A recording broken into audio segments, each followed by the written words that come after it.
For your coincidental Marina too. Got quiet.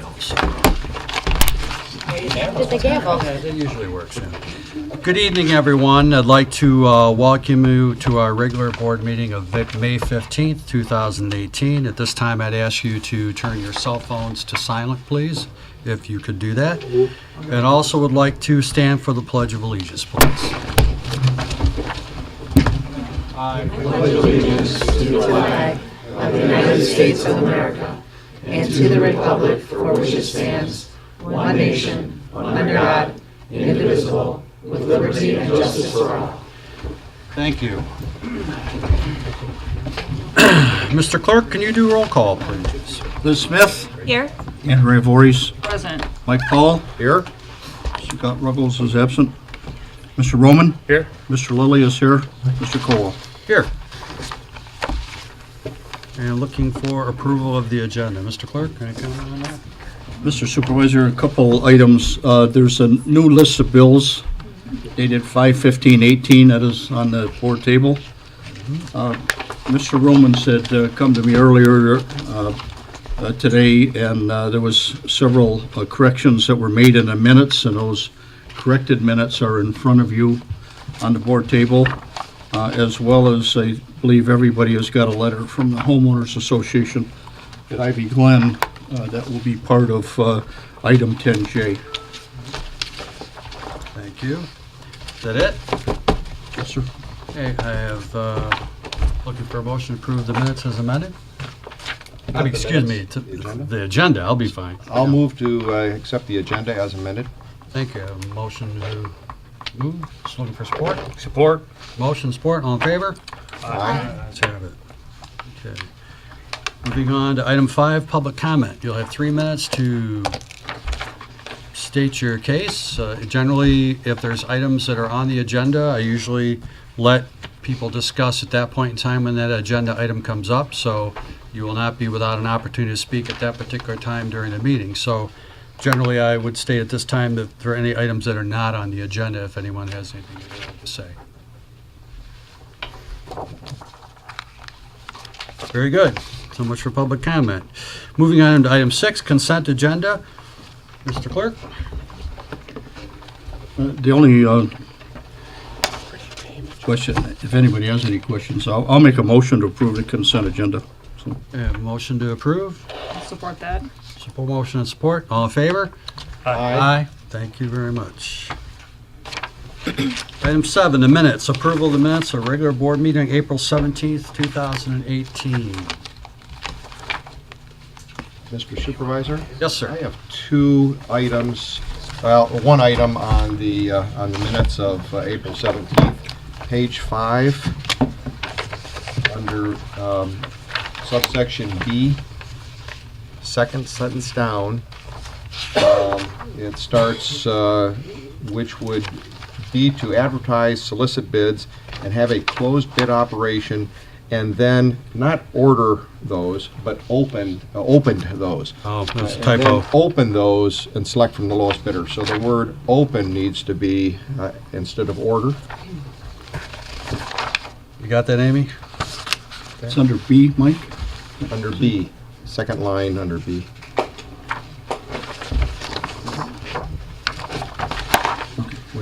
With that, if no one else has any corrections, I move to approve the minutes of April 17th, 2018 as amended. I have a motion. Looking for support. Support. Motion and support. All in favor? Aye. Ayes have it. Approval of the minutes of special board meeting of May 1st. We have amended minutes, I understand. Any questions on the amended minutes? Yes, sir. Mr. Roman? I had numerous changes, all in regard to ballot language. I've already given those to Mr. Lilly, and they are included in the amended minutes, so I'm not going to go into that detail, Terry, unless you need me to. No. Okay. Mr. Powell? I just have one item, Mr. Supervisor, page 19. Towards the middle of the page, it starts out trustee Powell, third line down, if you move over to the opposite side of the right-hand side of the page, it says, it starts out, he would very much like to put this on the November ballot for, and my whole intent here is, and I thought I put for more people to speak on it, not fewer. So the word more, I'm very sure that I said is the adjective in front of people there. Very good. Okay. Okay, anything else? Okay, Motion to approve the amended minutes from May 1st. motion with support. I'll support again. Support on the end down there of the Andrea. All in favor? Aye. Ayes have it. Thank you. Moving on to item 8, presentation. This is from Plant Moran, our annual financial statements. They are going to kind of give us a fiscal report card of the township. All right. Thanks, Rick. How are you? My name is Pam Hill. I am an audit partner with Plant Moran, and I have with me here today Chris Gilbert, who was the audit in charge on the engagement. Amanda cannot be here. She's having her baby on Friday, so I'll make sure to update you guys once she does have the baby. So we're here to talk a little bit today about the results of the township's fiscal year ending 12/31/2017. I know you've had the financial statements and the end of audit letter in your packet. We did have a lengthy draft meeting with the 3 full-time elected officials to go through all 55 plus pages in detail. So we don't plan on doing that today, but we do have a graph presentation to kind of touch on some of the highlights. And then we will plan on going over the end of audit letter, which is addressed to the Board of Trustees, which is just a few pages. So we will plan on going through that letter. So we spend approximately 300 hours this year auditing the books and records of the township. And so, as you can imagine, we're out here for a couple weeks, and your team has to get ready for us as well as field our questions while we're out here. So it really is a team effort. We deal with the supervisor, clerk, treasurer's office, as well as Elaine and Dawn. They really carry the main piece of the load, and we'll talk a little bit about how that went. But we really just appreciate their professionalism. They allow us to be able to have an efficient and effective audit, and so we do appreciate that. So while we do not plan on going through all 55 plus pages of the financial statements, there are 2 pages specifically that I want to address, and that's pages 1 and 2 within your financial statements. That's the audit opinion letter. So that's what the township hires Plant Moran to provide. It was once again this year, and that's in the thick spiral bound financial statements in your packet. That was once again an unmodified opinion. So what that means, basically in layman's terms, is that means that the township received an A+ on their report card this year. So that's the highest level of assurance you can get. So again, you wouldn't want to get a B, even though that might be good in elementary school. That's not good in auditing world. You want to aim for the A+. And so the township did once again receive that in terms of an opinion letter this year. So with that, we're going to talk a little bit. I'm going to turn it over to Chris. We're going to talk a little bit just about some of the trends over the last 5 years and look at some financial highlights and go from there. And feel free, obviously, as we go through to ask questions as we go. If you'd like. Yeah. All right. Thanks, Pam. So I'm going to start on slide 2. And so basically what this is showing us is the general fund revenue and transfers for the past 5 years by category. So as you'll notice, there was from 2016 to 2017 a decrease from 5.5 million to 4.7 million in revenues. But what I want to point out about this was if you look at 2015 and 2016, you'll see a gray box that includes other revenue, and that's towards the top of the graph in the top section. And this is because there were in the past 2 years, in 2015, there were the sale of 2 parcels of land for about $380,000, and in 2016, there was the sale of the Redwood property for just above $800,000. So if you were to take off the sale of fixed assets, you would see a constant increase each year. So it's just due to those 2 sales the last couple of years. And really the revenue by the township is driven by the 2 largest revenue sources, which is property taxes is one of them. And that has increased this past year from 2016 to 2017 solely due to the fact that taxable values have increased over the past year. Also, state shared revenue is the other large revenue source of the township, and that has increased as there were more sales tax collected and distributed by the state. And then basically these are all continuing to trend in the right direction. If you want to go to slide 3. Now we'll look at the general fund expenditures and transfers. And what this is doing is showing the expenditures for the general fund for the past 5 years, again by category. And you'll notice a decrease from 16 to 17 from 4.5 million to 3.9 million due to operating transfers in large majority. In 2016, there was a transfer from the general fund to the improvement revolving fund, which is just related to that sale of that Redwood property as the funds were initially purchased in the improvement revolving fund. Also, the other decrease, public works in yellow there, that one decreased about 80,000, and this was due to the township revisiting how wages were allocated, the sewer wages were allocated. And so in 2016, both the general fund and water fund spent time performing admin work for the sewer fund. However, in 2017, it was the water fund took over 100% of that, so in performing that admin work. And then you'll notice that general government, that turquoise at the bottom, that bar, that is the largest expenditure category by far for the township, and that's remained consistent over the past 5 years. Yeah, I think big picture, I mean, that's really kind of what this is showing. If you look, your 17 expenditures are almost what they were in 2013. Right. So I think as a board and management, your employees and so on, you should feel good about the cost containment measures that you've been taking, and the fact that, given the economy we're in with inflation and healthcare costs rising, you really have done a lot to try to keep those costs down and costs consistent. So I think you should feel good about where you ended up at this year.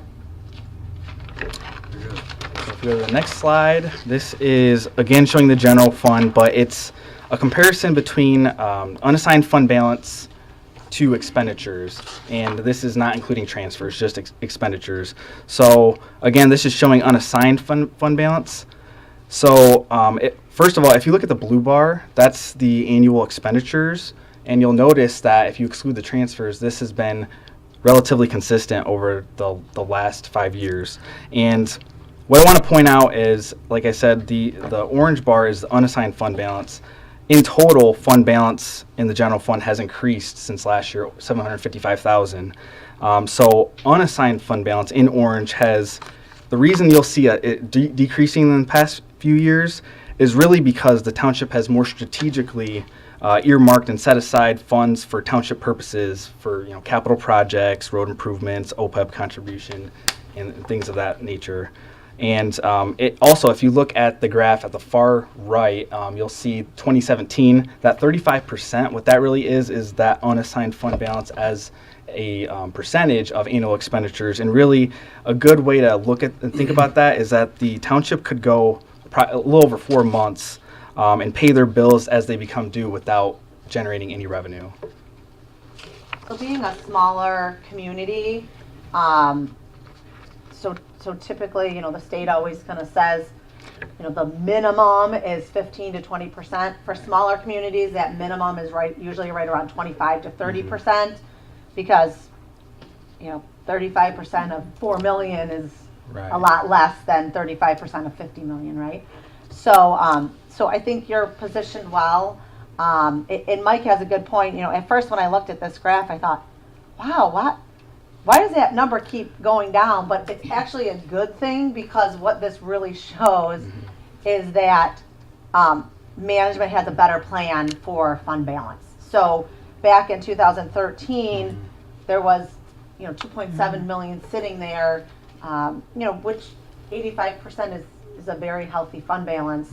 And so since then, management has really done a lot of work at looking to see, what are all the things that we know we have coming on the horizon. We know we have retiree healthcare costs. We know we have capital expenses, things that have been put off over the years. And so management has been taking a look at those and starting to earmark monies for that. So in total, fund balance has actually gone up slightly, even though this doesn't really show that. All right, so up to this point, we've been focusing on the general fund. So what this slide is doing is showing all governmental funds expenditures. So, and again, over the past 5 years by category. So you'll notice from 16 to 17, there was an increase of about 2.3 million in expenditures. And one of the largest reason was if you look at general government in that orange bar, that increased about 1.6 million due to the township purchasing land, the Elizabeth Lake Road property. And then the turquoise, that represents the public safety on the bottom, that increased about 700,000, and that was due to the township having more equipment acquisitions in the police and fire fund for the most part. And now we are looking at the water fund. So this is comparing the operating revenue versus operating expense over the past 5 years. So one thing that jumps out is if you look in 2013 and 2014, the operating expenses, which are in orange, were higher than the operating revenue in turquoise. So essentially what this means is that the township wasn't bringing in enough revenue to cover the costs associated with providing water services. However, the township then had a rate study done and integrated their capital needs into their current rate structure. And so since 2015, you'll notice that the revenue began to exceed the expenses, again, indicating a healthy water fund.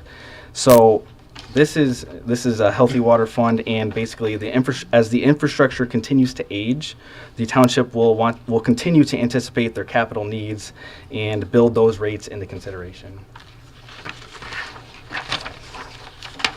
And this last slide, so what this last slide is doing is showing actual total taxable value in the township through the township over from 2009 to 2024, so over a 15-year span. And so through 2017, this is based on actual numbers, and then it's a projection of 2% going forward. So as you can see, taxable values dropped from 2009 to 2012, pretty sharp. And so due to Proposal A, each property really has a capped value to increase at the lesser of inflation, or 5%, whichever is less. So what Headley rollback requires is for millages to be reduced when annual growth on existing property is greater than the rate of inflation. So really what we're trying to show here with this graph is that the taxable values will not go up as quickly as they fell, and because of Proposal A and Headley. And basically, I know it's hard to tell, but in 2023 is the current projection when the taxable values will get back to where they were in 2009. So we bring this up obviously because it's your second largest revenue source. So there is a constraint in terms of budgeting. So a homeowner might see an 8% increase in the value of their home, but that does not mean an 8% increase in revenue to the township. So yours will be limited to the lesser of 5% or inflation, which is usually what, 2.5%, spend was 2.5% or so. Right. You will notice a couple numbers on here actually are greater than inflation, but that's because the township is in a bit of a unique situation in that you do have the ability for new growth. So new growth will be the only thing that allows you to increase by the lesser of 5% or inflation. So you do have a little bit of a unique advantage over some more built out communities. Sure, Mike. Why did you choose a 2% going forward from 2018 to 24? So that's just an estimate of what inflation would be. There's not really a science around it. Inflation could be less, could be more. We're not really sure. And hopefully your number ends up being higher than 2% because of the new growth. Right. So it's just a conservative estimate. All right, thank you. Sure. Very good. Thank you very much. Any questions on the graphs? Otherwise, we'll cover the letter briefly. Okay. Go back over here. Okay, so there are two sections included in the end of audit letter. I will briefly cover both of them, but one thing I did want to cover is something that's actually not included in this letter. And that is that we did not have any findings, so we did not have any internal control related findings, which is a great thing for me to be up here and able to say. That's not necessarily the case at all communities. And really what that means for you as a board is that you can rely on the financial data that you receive internally at any point given the year, during the year. So as you're making decisions about, various millages and different things and different projects and long-term planning, you're able to actually rely on the data that you have from your finance department. So you should feel good about that. And the fact that we didn't come out and make a lot of adjustments means that your team is doing a great job and things are running smoothly from an accounting standpoint. Section 1, I'm really not going to go into detail, pages 2 and 3. If you recall, before the audit starts, we send out a letter to the board that talks about what our plan for the audit is. This is basically a follow-up to that letter. If we had any deviations from our plan, this would be where we would note them. Basically, what a lot of this says is that we didn't deviate from our plan. And then on pages 4, 5, and 6, a couple of recommendations, and then just also some legislative information. I know the board goes to the MTA, and you're all very involved, and so you're probably well aware of a lot of this. But obviously, the hot topic right now is the retiree health care and the retiree health care liabilities. So the township will be adopting a new accounting standard next year. So those 55-page financial statements will probably turn into maybe 65 pages or so, aimed at a lot more information surrounding retiree health care.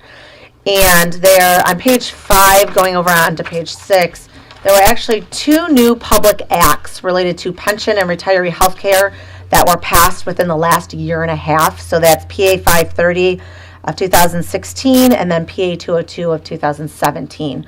So it means a couple things. One, it means that there's more reports for the township to do, right? So your team has a few more things they have to file. I know they've already been working on them because they sent us some drafts for review. But the state's really trying to get their arms around what these total liabilities are for communities. So I think White Lake, this is one of the areas that I think you as a community should feel good about.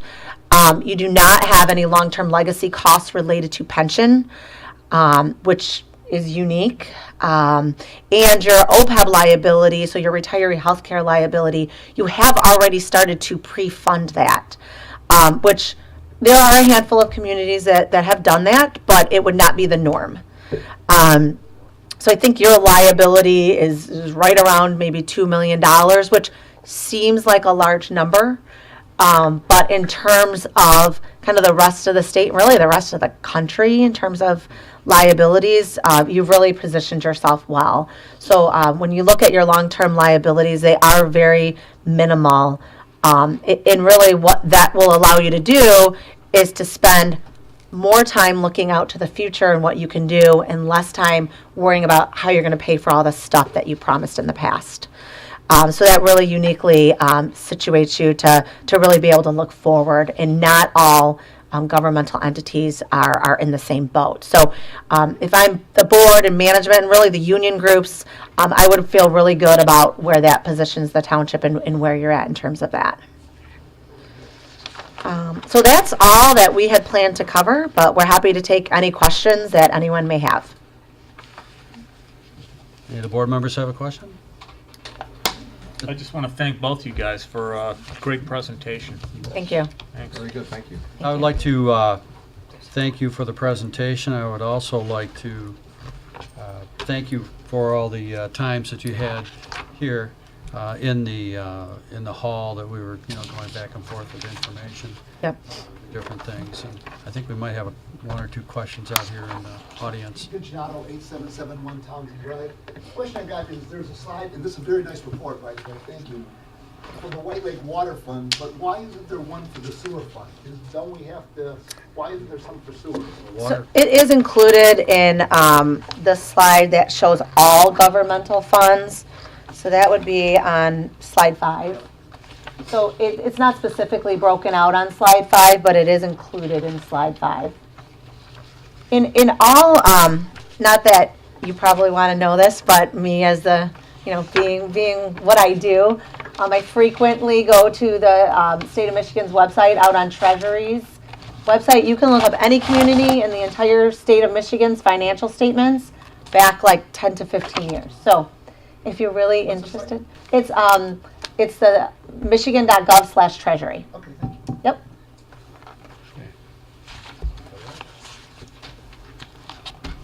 Yes, Mr. Johnson. 9136 Buckingham. What I'd like to do, you're aware of it, I know that. Not all the people here might be, even though it shows us being back at the level in 2023. Our buying power is going to be down because prices are going up. And she can't give a time on that, but we could be another 5, 8, or 12 years before we actually balance out again. It's going to have to develop itself as we go along. Yep. That's a good point. Well, I would say that I believe we're in good hands when it comes to Plant Moran and the group Thank that you. we've had here before. I would also like to put kudos out to a few people. Number one, our accountant Elaine, and also Lisa Reeser that Yeah, works Lisa. in the Yep. treasurer's office, and also, frankly, the efforts of these gentlemen and I guess myself in some part. Yep. To try to make sure that we do our fiduciary duty. Yep. And that it is important that we are as strong as we can be when we head forward. In regards to our water department, I'd like to say that I'd like to take credit for that, but I can't. But Mr. Potter can. And a lot of the practices that he implemented just alone in our water loss that we Yes. had Yep. was substantial. And that'll be an area that we're going to see continued growth in by necessity to the community. So I think it truly is a team effort of individuals that work for a common goal, and that is to keep us on a sure footing so that we know that we have the ability to pay our bills and we don't have the issues that, as you had mentioned, when we go to MTA, we hear.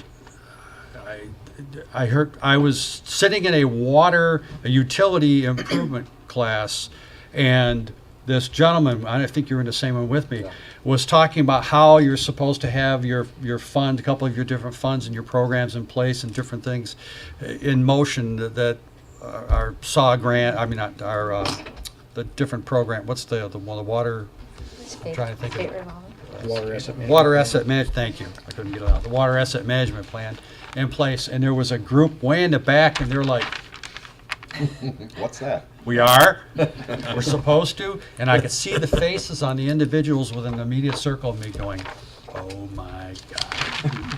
And it's pretty scary when you know that there are some communities that face that problem. We had our little sewer out there for a while, and we worked through that, and if the economy would have been in better shape, we probably wouldn't have had that hiccup at all. But we're just trying to make the right choices, and it's not necessarily the easiest things to do, and we're trying to watch and contain our costs. And if we can order 5 grinder stations and save $500 on shipping versus ordering 4 and paying almost a chunk of the new machine that we're going to sell anyways to a development, it's just simple things like that. That's the logic that you try to put in place to make sure that works. It might be as simple as having to buy 3.2 gallon flush toilets so that we don't have to tear up the bathroom, but that's another story.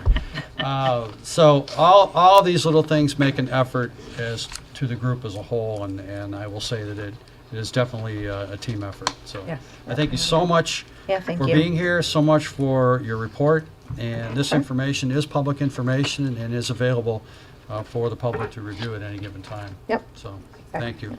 Yes, thank you. Thank you for your efforts. Okay. Very good job. Now, the next item, we'll get fine here. That was the presentation. Next, a resolution. We had a resolution for an MDOT contract that is an MEDC grant, but I'm going to turn that into an FYI this evening simply because in reviewing paperwork, you know, you look at something 16 times and you think you see something and you know what you're talking about, and the next thing you know, they don't fill in a blank a certain way. So until that blank is filled in, we will not bring it forward for a resolution. But essentially what it boils down to is that some effort has been made by the township, myself and the township, to procure funds wherever possible, whenever possible, to help do road improvements within the township. I was able to, in representing the township, to do some conniving and lancing and twist so that we're able to procure some money, and then talk to Oakland County Road Commission to ask them what's on the wish list, and they go down the list of the roads that are the most hazardous or where they have issues, and they ranked Grass Lake Road between Ormond Road and Spyglass, I think it is. I can never get that street right. I think it's Spyglass. I think it's Spyglass, because of the curve and the number of incidents. That there's been very bad accidents there over the year. Chief generated an accident report that looked like a small book that came through there. There was also one I know of fatality back there a number of years ago. So that road's been targeted to look at for some pre-engineering to try to have a long-term resolution. All these steps take time and cost money, but if you don't have the engineering done, you can't move forward. Mike Powell and I know that, you know, if you do the engineering, much like was done on Cedar Island Road, Yep. if you do it at one point in time, the math doesn't go bad. So if we can get that paid for and out of the way, that'll be very helpful in the long term of trying to correct some of the problems we have throughout the township. And we're also going to continue to, as board, try to continue to acquire further funds to do and be of benefit for the township for any road improvements that we have. And we're working on some things. As a matter of fact, we have a meeting with the road commission, I believe, tomorrow, Thursday. I keep getting that mixed up. Wednesday, thank you, I'll be fine.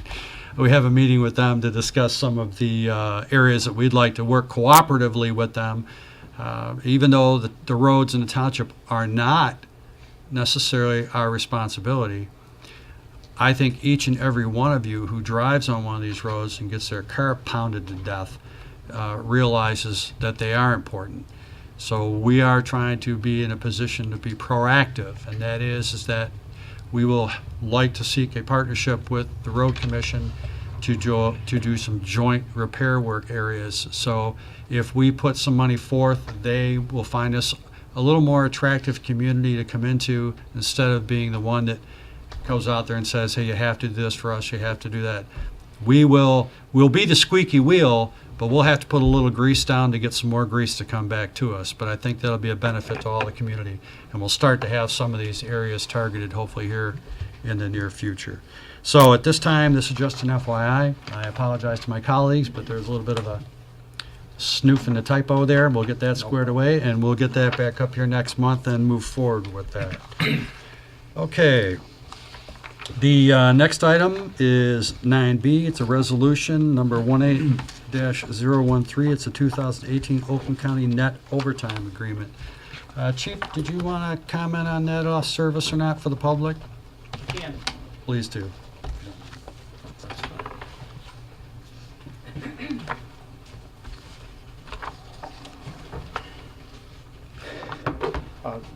Thank you, Mr. Supervisor. So we have an officer in net, assigned to net on a full-time basis is the narcotic enforcement team. It's assigned to Oakland County, and various departments within Oakland County are on this team.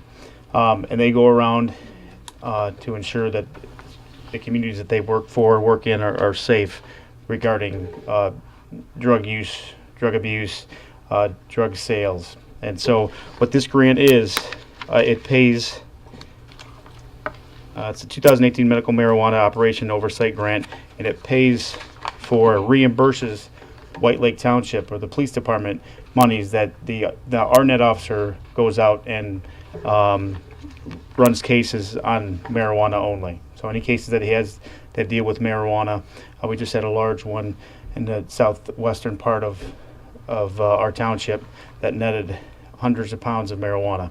So that case worked on overtime will be paid for by this grant that we get, and it's up to $5,750.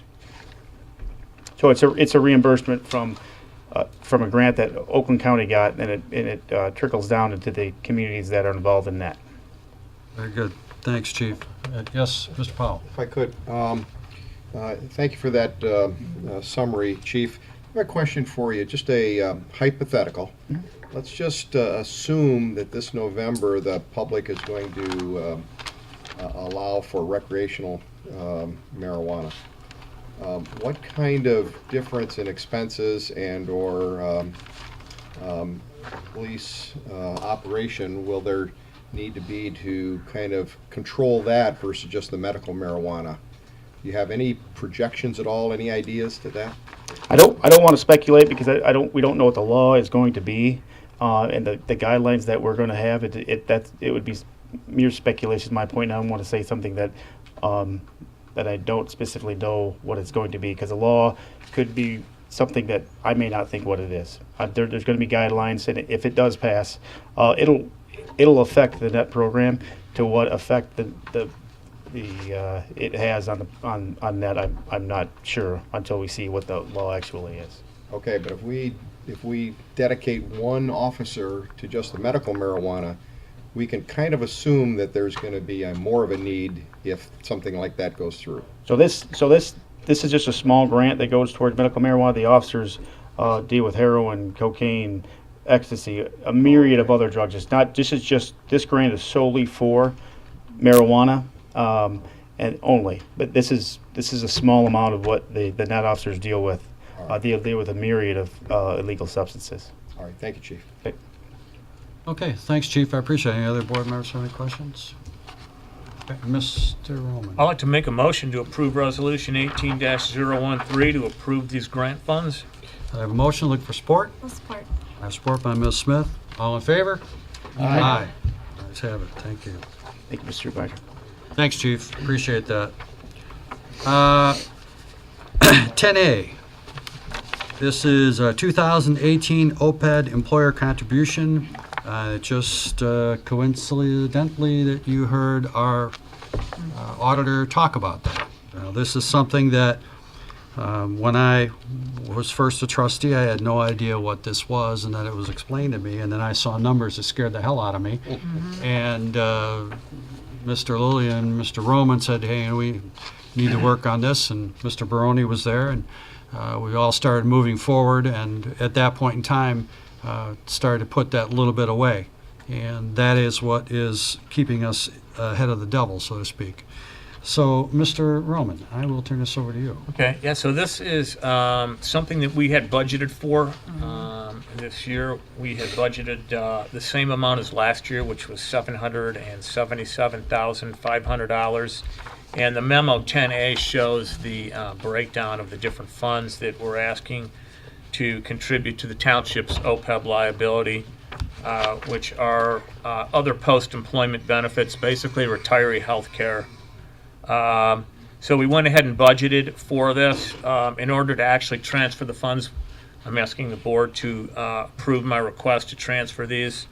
And just FYI, as you looked at your treasurer's report this month, I have included some of the annual MERS information in there. So just want to make sure you know that's in there. And that's all I had, Rick. Very good. I have a Mr. question Powell. for the treasurer, please. I'm going to ask this kind of in a general concept. We're depositing these funds with MERS, and obviously the staff believes that this is the best place for the best return for our funds, instead of placing them in a fund, an earmarked fund in-house to be dispensed at the appropriate time. MERS is the best return on our funds, correct? Historically, yes. No one knows what the future will hold. No one ever knows what the future will hold. But I would say to the board, if you've got concerns about where you want this money to sit in the future, it's something that we can always and should always discuss. Thank you. Okay. Well, it's been proven to be a reasonable and prudent mood to this point. And as the conditions in the market tend to stay stable and improve, ergo the returns that we receive through MERS. So it seems to be a fairly stable and a widely adopted source for this type of, so there's a huge major fund statewide. Yeah, our OPEB fund earned over 10% last year. You can't touch that anywhere. That's a great return. You know, in Public Act 20 investments. So, Is that still earmarked White Lake Township, even though it's being dumped into this big it MERS is corporation? absolutely only White Lake It's our Township. money. Okay, thank you. Our money for future need. It's okay. Okay, I'm looking for a motion. I'll make a motion to authorize the treasurer to transfer the funds to the OPEB investment fund in the amount of $777,500. A motion looking for support. Support. Support from Mr. Powell. All in favor? Aye. Ayes have it. Thank you. Sorry, Rick, who supported? Mr. Powell. 10B is a proclamation that was put before us.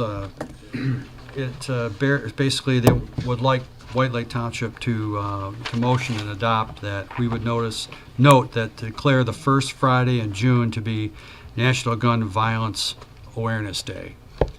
Unfortunately, as we're all too very well aware of in our day and age, that there tends to be too much gun violence out there, in particular amongst our youth. So this particular proclamation is asking that on the first day of June, that as many people as possible wear and sprout a color of orange in support of this. And I would like the board to adopt this as something that we would recognize for the need in our community. And as I tune this in towards the youth of our community, it seems as though we've had too many high school shootings and things of that nature over the years. And what I would like to do is I would like to give kudos to the police department for their relationships that they're culminating through our liaison officer and through our Citizens Academy and our Youth Academy, which reach out to the citizens and in particular to the youth at the high schools and the age bracket that we take them from maybe the youth that might not look at the law the way that they would, and then they finally realize that, you know, these police officers have a sense of duty to the community and to each and every one of those children. I was very fortunate that last year I had the privilege to speak to these young men and women at this group, and this is the type of stuff that just makes you really proud as being in the community. And I can't even begin to tell you, it gives me goosebumps talking to these kids, because these are our best and our brightest, and they have a sense of civic duty and pride. And we have to do what we can to try to make sure that we can support any idea of trying to curb this. So getting to have that great relationship with our youth is extremely important in our community, and I think is actually the fundamental foundation. So I am looking for a motion to adopt. Mr. Supervisor? Yes, I have a comment. Ms. Smith. So I'm of course for gun safety, but I did some research on this particular resolution, and I'm going to refer to my notes so I don't hopefully misspeak. And I would just prefer that we make this our own local resolution and not adopt this exact resolution. One, there's a couple errors in it. It refers to mayors, and we have a township board, and it has a different date and things like that. So I'd kind of like to, I hate to use our precious time here, but I'd kind of like to pick it apart a little bit, because gun safety is so incredibly important. I want this to be a true resolution for just that, just gun safety. And I would prefer that it's not driven by lobbyist or Democrat or Republican, but just genuinely a true public safety. And this particular resolution, unfortunately, is driven nationwide by lobbyists. And every town for gun safety is a lobbyist group. and they don't actually provide gun safety training, unlike some other associations like commonly known would be the NRA. They provide approximately 100,000 certified gun instructors. So this particular group does not provide gun training safety. So I want to change it just a little bit so that it is recognized and truly for what it should be. And I miss anything here? So I just like to propose that we create our own local resolution. We can still keep with the date of June 1st, so we're honoring those, unfortunately, those victims of gun violence, and but just like our own, so it's not motivated by lobbyists. I understand that concern. My only intention here is really to call the awareness to this in general, Right. not to abide this by the book. Yes, dear. You certainly may. Please stand up, identify yourself. You can stand up right there. Just to, My name is Carolyn Colas. I live at 548 Union Lake Road. I am, as you can see, a member of Moms Demand Action. We are a branch of Everytown for Gun Safety. I guess, shed a little bit of light, I noticed that you said that we don't provide any kind of gun training. We actually do have a very healthy Be Smart program. That is a program where we go out into the communities and we teach people how to model responsible behavior around guns. We talk about safe storage, we pass out trigger locks, we talk about different gun safes that you can use. We talk about asking parents, if they have small children, to just ask if they go on play dates and whatnot, do you have a gun in the home, to decrease the instance of accidental shootings in young children as well. So we do actually have a branch that does gun trainings. I would like to thank you, the supervisor, and all of you guys for all the work that you guys do in the township. I would like also to make a statement that this is absolutely a non-political issue. All it's about is raising awareness that gun violence is an increasing problem in our communities, and to honor the victims of that gun violence. The reason why I think that White Lake should adopt this proposal, we do have a very healthy gun culture. We have a lot of responsible gun owners in White Lake. And part of responsible gun ownership is respecting the power of a gun and modeling safe and responsible behavior with them. And I think that's kind of in the spirit of what gun violence awareness is about. I believe this is a step that White Lake can take to show their commitment to and then being a leader for responsible gun ownership and the reduction of gun violence overall. Thank you very much for your time. thank you. Thank you. Thank you. Mr. Johnson. I'm going to add a little bit to that because I'm also with the Oakland County Sportsman's Club, and we've got 3 programs involving firearms. We got the hunting safety. We have junior hunter, which also introduces them to firearms and what they can do and what they're not supposed to do, as well as a CPL class where people come in not only just to go ahead and get a license to carry. Many of them don't do that. We have a lot of mothers, especially single mothers, coming in. How do I handle a firearm if my child finds one? So with this, we welcome them in there, and one of the first things that we tell them is leave it alone, don't touch it until you learn how and how to handle it safely. And this class is also attended by an attorney as well as registered firearm instructors like myself, and we teach all this. But my granddaughter, I taught her firearm safety for a year before she touched a loaded firearm. She is now responsible. She's a hunter. She shot her first deer by crossbow at the age of 12, and since then she shot 4 more with a rifle. And she's been very safe with it. Many times she didn't know it, but I was watching her. And this is the important thing that the gun clubs are teaching, is not just how to shoot. It's how to handle them safely and how to lock them up and secure them, especially if you have children around or have any company. And one of the other things that I am a life member of the NRA, but one of the things I haven't seen too much publication on is, yes, they treat a lot of things, but it's like a contract. They go for the top, somebody goes for the bottom, they meet in the middle. But there's something else involved in that. They are also pushing very hard in the federal government right now, as well as local governments, to enforce the gun laws that we already have. because we have very good gun laws. Some of them can be tweaked a little bit, but a lot of them are not being enforced. People with, so we say mental slowness, disability, whatever you want to call it, the doctors aren't reporting this, so they don't show up on the list. These are some of the, one of the things. If a person is just of depression, they can't carry it, but they can have it in the house. So we're pushing for safety across the board on this. It's not just shooting or anything else. It's Understood. number one, safety before you touch it. Very good, thank you. Gun is not necessarily the problem, it's the lack of education around it that causes what the issues we have. Well, a gun's a tool like a knife or a car. Right. Yeah. So, okay, well, I'm not saying specific to specific, but I would still like to make a motion that we adopt the awareness of a day of June, the first Friday in June, to be a National Gun Violence Awareness Day.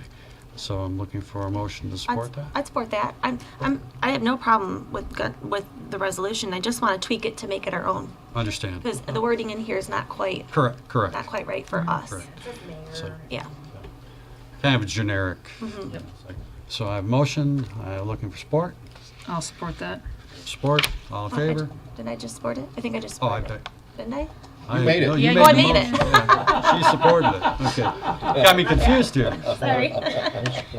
Yeah, motion, support, all in favor? Aye. Thank you very much. Thank you, Thanks. guys. Thanks. you. Thank you for your efforts, and thanks for looking at it with a rationale, a level of, that you can get the point across to people, because unfortunately, we see the left and we see the right. It's the middle that will ultimately solve the My problems. husband is a gun owner, and I personally think that wanting common sense gun legislation and wanting a strong and robust Second Amendment do not have to be mutually exclusive. We're talking from a gun safety and decreasing gun violence standpoint. Thank you very much, and thank you for getting involved, all of you. Thank you. Moving on to 10C, roofing replacement request for fire station number 3. Chief? Hard to say, but I didn't see you behind Greg. So.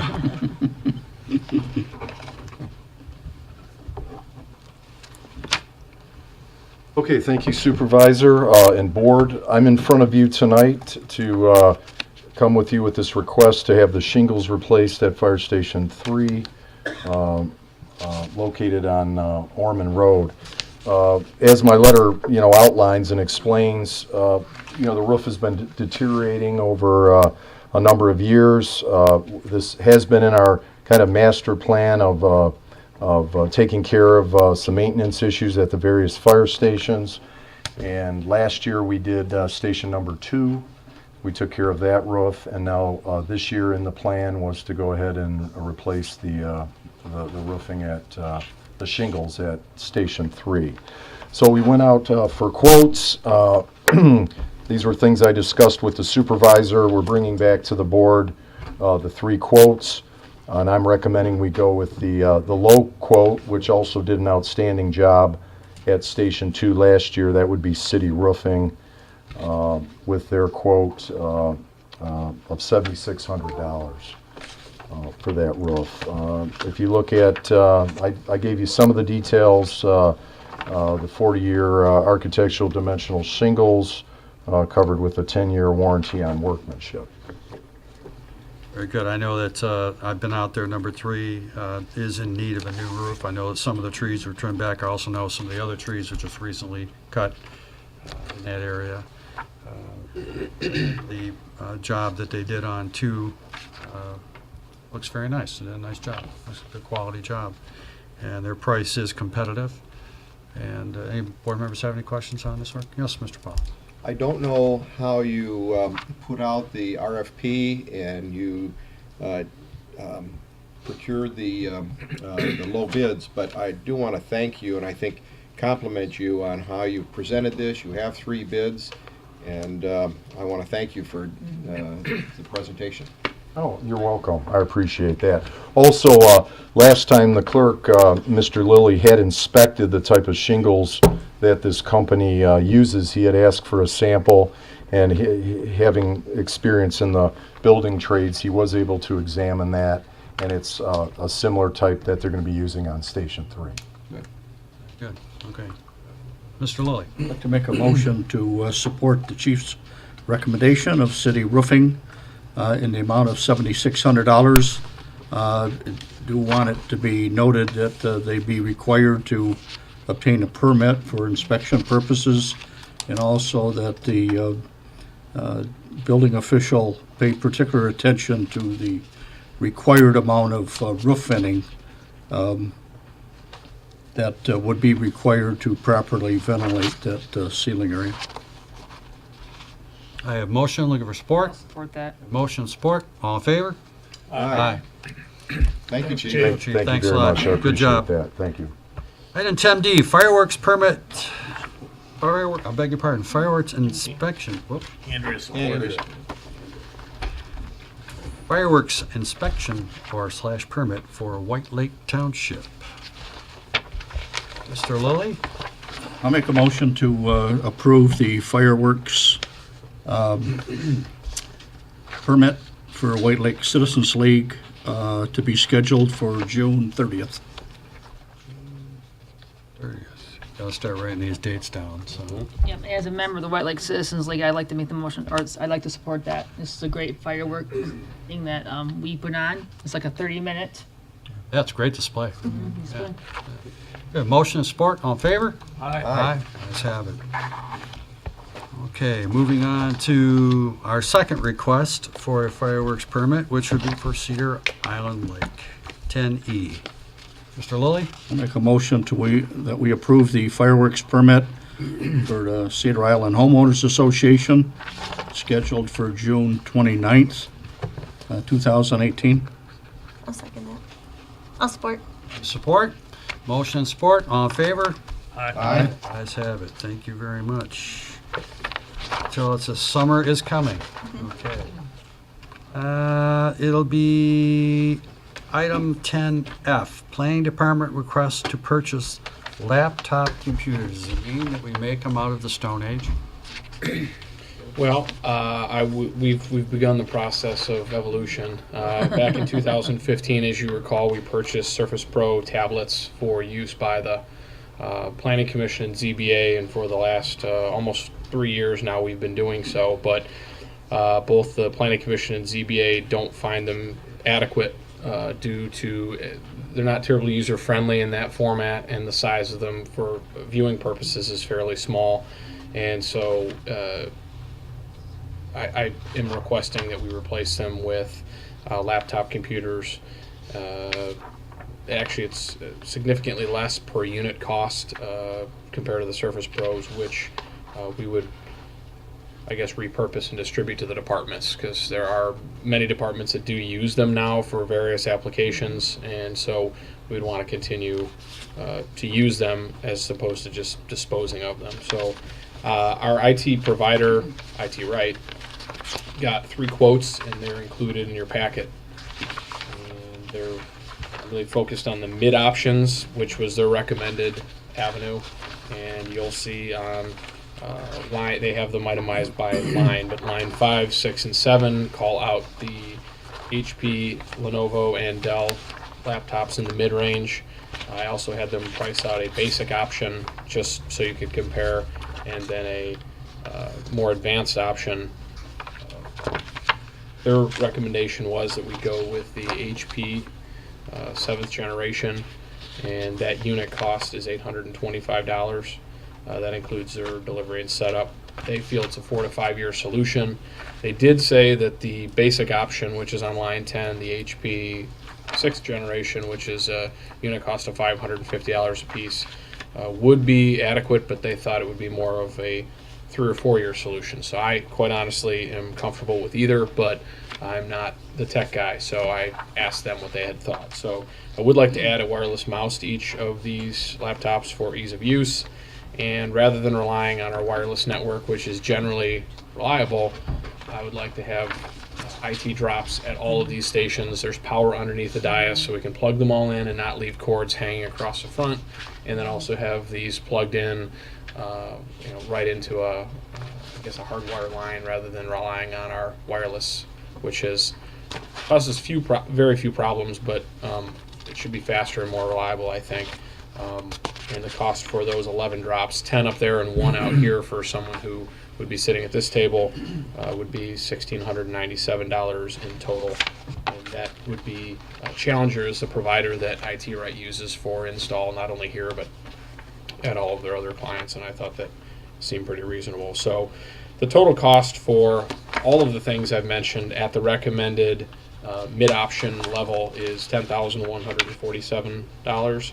If we go with the basic option, it's $7,397. And again, that includes the 10 laptops with wireless mice and all of the IT drops.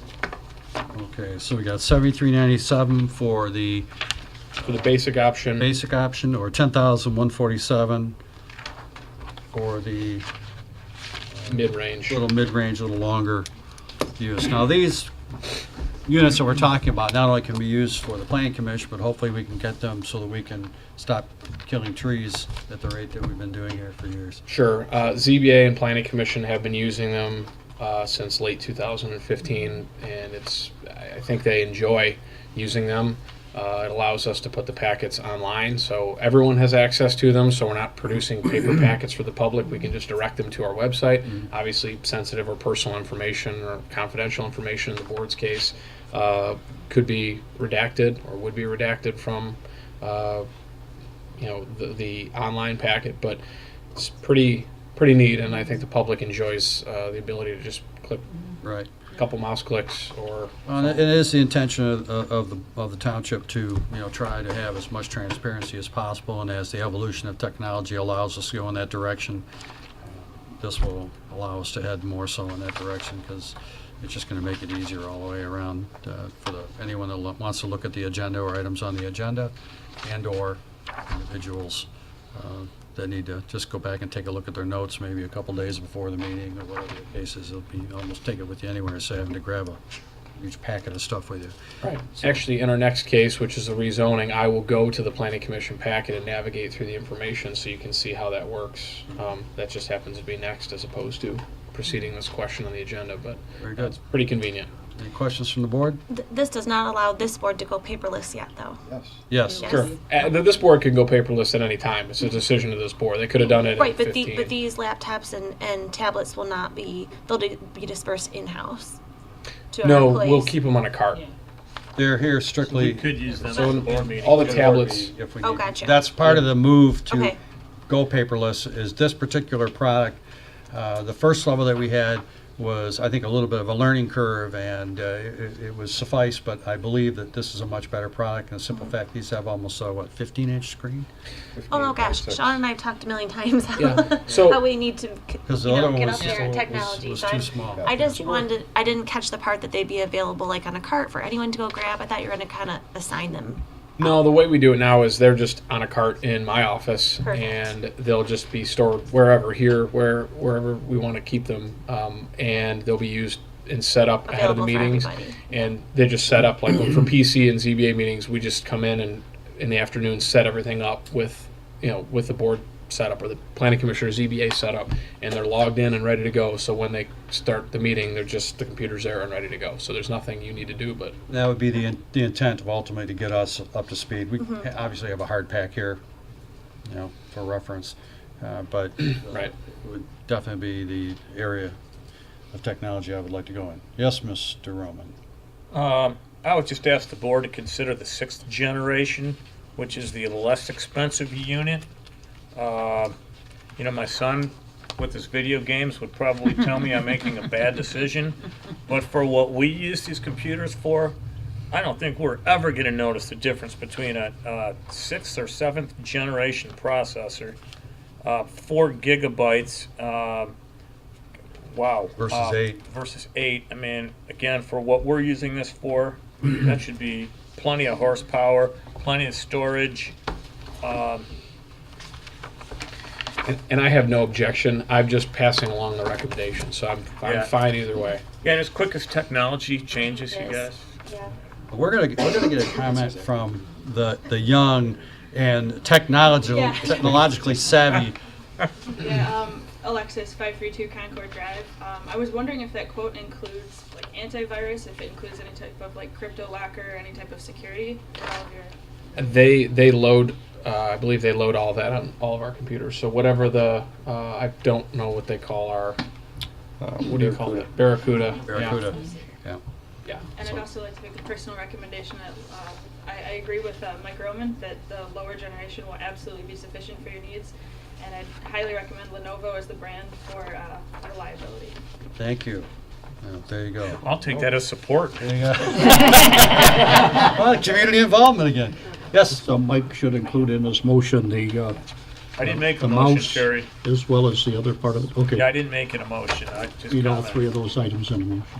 Mr. Powell. The problem with the Lenovo is that it's $1,000 more than the upper generation, the HP. So it's even more. After reading this, I certainly agree with Mike, and I think, Rick, you were kind of on board with that and going with the last generation. It's certainly more than we'll ever use to pull up board packet.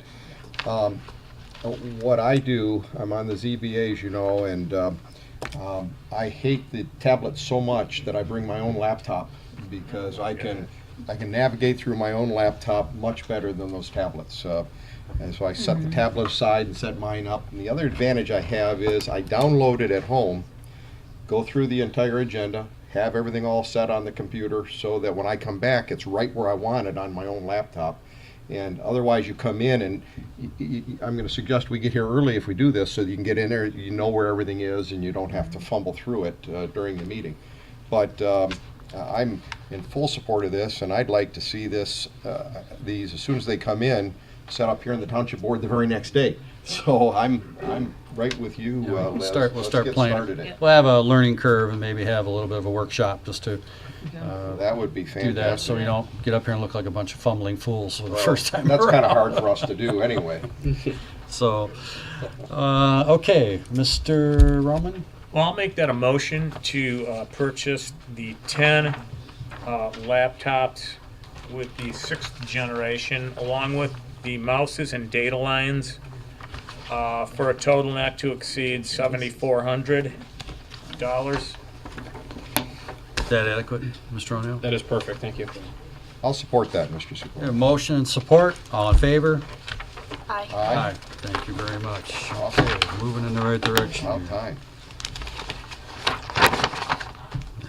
Okay, now the next one, Mr. O'Neill, it's the first read of the Oldham County Parks rezoning request, which we've had a few people call and ask questions about. You might want to re-elaborate on that.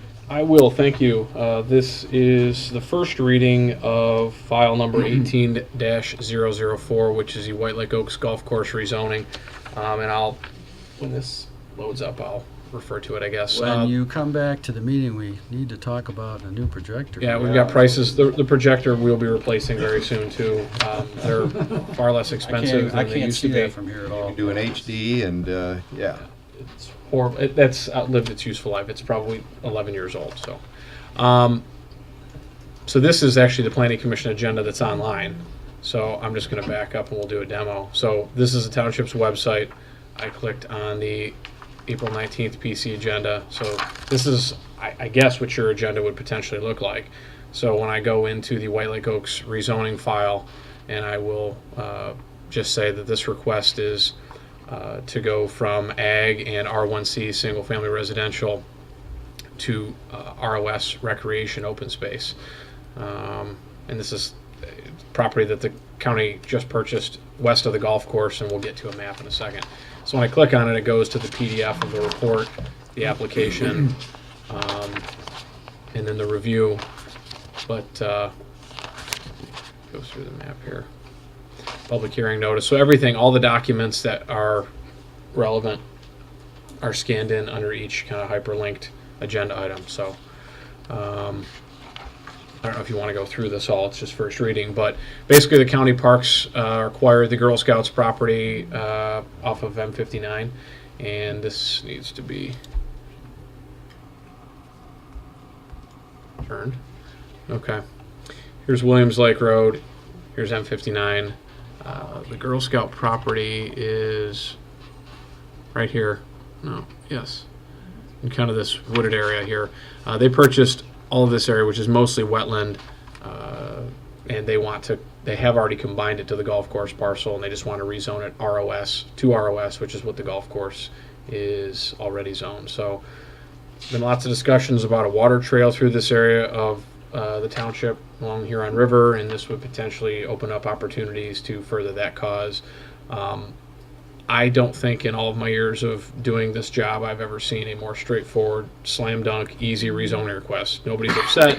This is private property that's gone to public property that's going to be protected by the county park system that's highly respected, and so this couldn't be an easier request, but it has to go through the process nevertheless, same process. So we had a lot of questions on location because per our ordinance they're required to put a sign up here along Pontiac Lake Road and also down Williams Lake Road, so people are concerned that something's happening with the golf course, and that is not the case. The golf course has added this land back here to its portfolio, combine it to the overall parcel, and are uniformly rezoning it or requesting to rezone it to recreation open space.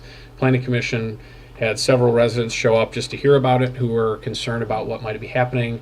Once they understood what the request was, they were in full support, and no one had a single complaint about it, just a couple of questions that were asked. So the Planning Commission unanimously recommended approval to you, and it's now first reading. So tonight, first reading, we'll hopefully move forward, and then at next month's meeting, you're able to take final action on it. Very good. Any questions from the board? I have a question. Oh, certainly. 9857 Elizabeth Lake Road, April Pacmara. Will, when they acquire this, will this affect the health or levels of the Huron River, which affect all of the lakes joining?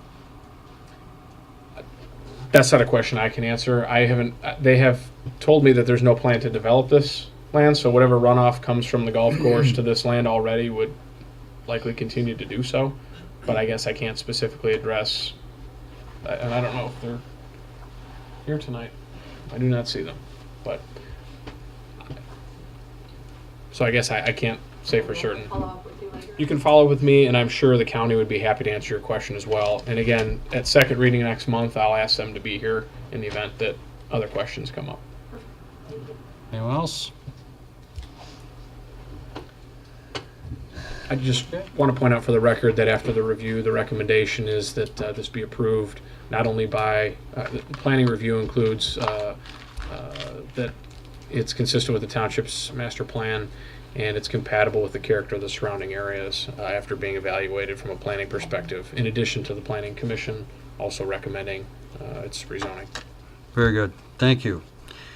Okay. Mr. Roman. Make a motion to move to second reading. White Lake Oaks rezoning file number 18-004. A motion moved to second reading. Looking for support? Support. A motion and support. All in favor? Aye. Aye. Let's have it. Thank you. Moving along to 10H. DPS request for 2018 West Nile Virus Prevention Program. Mr. Potter. Yes, thank you. So last month, we asked the board to approve a resolution to participate in the West Nile Virus Prevention Program with Oakland County. We had not received all of our quotes, so at that time I didn't ask you to approve spending amount. This package includes all of our price quotes for this year's spending, and these quantities for all of the I guess bug spray, the different various types of bug spray are the same quantities that we passed out last year, which was about right. We did adjust the quantities for the Netular XRT tablets, those are the mosquito dunks for the basins, to 2 cases rather than 1 case. Last year we did do some training on proper dosing that, and we did have a case left over from the previous year that was used once proper doses were achieved. So the total for the entire program for 2018 will be $10,039.18. Oakland County reimbursement amount is going to be $5,526.80, which leaves the township balance responsibility of $4,512.38. Very good. Questions from the board? Mr. Powell? Mr. Potter, if we wanted to cut this back to just match the reimbursement amount from Oakland County, do we have the ability to do that? Well, we have the ability to do whatever we want to. Like I said, we based this on the amount of DEET products that we gave away last year. The intention of the program is to provide these kind of deterrents so that people can use them. As everybody knows, White Lake Township has a lot of wetland. I guess we can do whatever we want to at this point. So I guess my question People is... like the program, so... Just so that we know, we're giving this out to people that come into the township hall, and it's sitting there, and they then take a bottle if they think they need it, so instead of going to someplace and purchasing it. Correct. We give some Not away. only township, I'm sorry, go ahead. I beg your pardon. We have it available at the senior center, and not all seniors think about, going up the store, and they might not think about procuring it at the time. It's also been made available at a couple of the outdoor events that we have, so that people have it at the movie night and things of that nature. Again, this is a serious problem. It's not a problem that you and I grew up with as kids, and you didn't know what the hell Tzatziki was. I mean, it sounds like a Greek quick meal. It's not something that we ever heard of. So I believe that we've got it in the budget. Mr. Potter's worked it in and aggressively seeks these grants, and I think that we should be as proactive on this as possible. And I personally don't believe it's an excessive amount to pay for the public safety, health, and welfare. I totally passed out. I had a beach cleanup on Saturday, so all my neighbors got one. My friend invited me to her homeowners association meeting. I'm taking some with me there. So you walk down Ridge Road, I will absolutely give you some if I have some left. So seriously, I pass it out all the time. We did run out of these same quantities last season. Yes, we did The run only out. department that had some left over, I think, was, I saw planning had some on there. We tackle Yes, anybody the that US takes more than one. Dug up from somewhere. So everybody gets one. Well, actually, we found a couple boxes that were kind of like got below something else, and we brought them out and put them out in public view because we want to make sure that folks know that we try to take this seriously. And I know Aaron's group takes it real serious. And I will say that a bulk of the expenditure I'd say if there's a single item that is really expensive, it's the mosquito tablets themselves. I mean, those two cases is almost $1,700. Correct. So that's a big nut. But they're also some of the most effective areas that we treat are some of the ponds and things of this nature that we have throughout the community, and I think it can make a difference. Just so we're clear, the $4,512.38 is a general fund expenditure. Correct. I beg your pardon. That doesn't come from water fund, but. Okay, you had a to make a question? Yeah, it's also important to remember too that the bug spray will prevent more things than just the West Nile. So like Lyme disease is also on the rise. There's a lot of other really important issues that the bug spray will help protect, and there's many, many more dangerous mosquito-borne infections. So I saw a special actually on the news about ticks on the rise in southeast Michigan. Yeah. I certainly wasn't against the concept of Sure you are, Mike. of the Just spray. don't. It's just we're spending $4,500 to supplement people's purchases. I understand. I understand what you're saying, but I believe there is a certain onus that comes on us, and if we have these types of products available and we maintain this level of service to the community, I think it's well worth it, in particular when we have the outdoor events that we sponsor as a township, and people just don't always think about it. Yep. And That was going to be it's important. my quick Pardon? question to you. Did we have enough to cover our sponsored events that we did an appropriate outreach to, especially to seniors? We had about the right quantity. You know, like I said, we had a few cases, I think, that we found that weren't distributed, but the rest of them were distributed right around the end of the mosquito season. So just gauging by, how fast they went away. I did have several requests from, I think actually the Dublin Senior Center requested to get some more when they ran out early, and And we had enough to give yeah, them. we had enough to get them. So Just Mr. Roman. just a comment. guesstimates based on past practice. To my fellow board members, and Aaron, to you and Sean. So we had all of these repellents at my counter at the treasurer's office last year, and they didn't seem to be moving real quick. And then just for the heck of it, I put up a little sign that said, "Free to residents, just ask." Bam, that was the ticket, and then they started going quick. So it's just important to make sure that people know it's free to our residents. Just a little sign. something. And I thought he was saying they didn't like coming to the treasurer's. Oh, that too. counter. They don't. So that repellent is working real well. That's a given. All right, so entertaining a motion? I'll make a motion. Make a motion? To approve spending $10,000, not to exceed $10,050 on the West Nile virus program with the reimbursement from Oakland County in the amount of $5526.80. A motion, looking for support? Support. Support from Ms. Voorhees. All in favor? Aye. Aye. Ayes have it. Buzz away. This is 10I, dangerous building bids for Gale Island.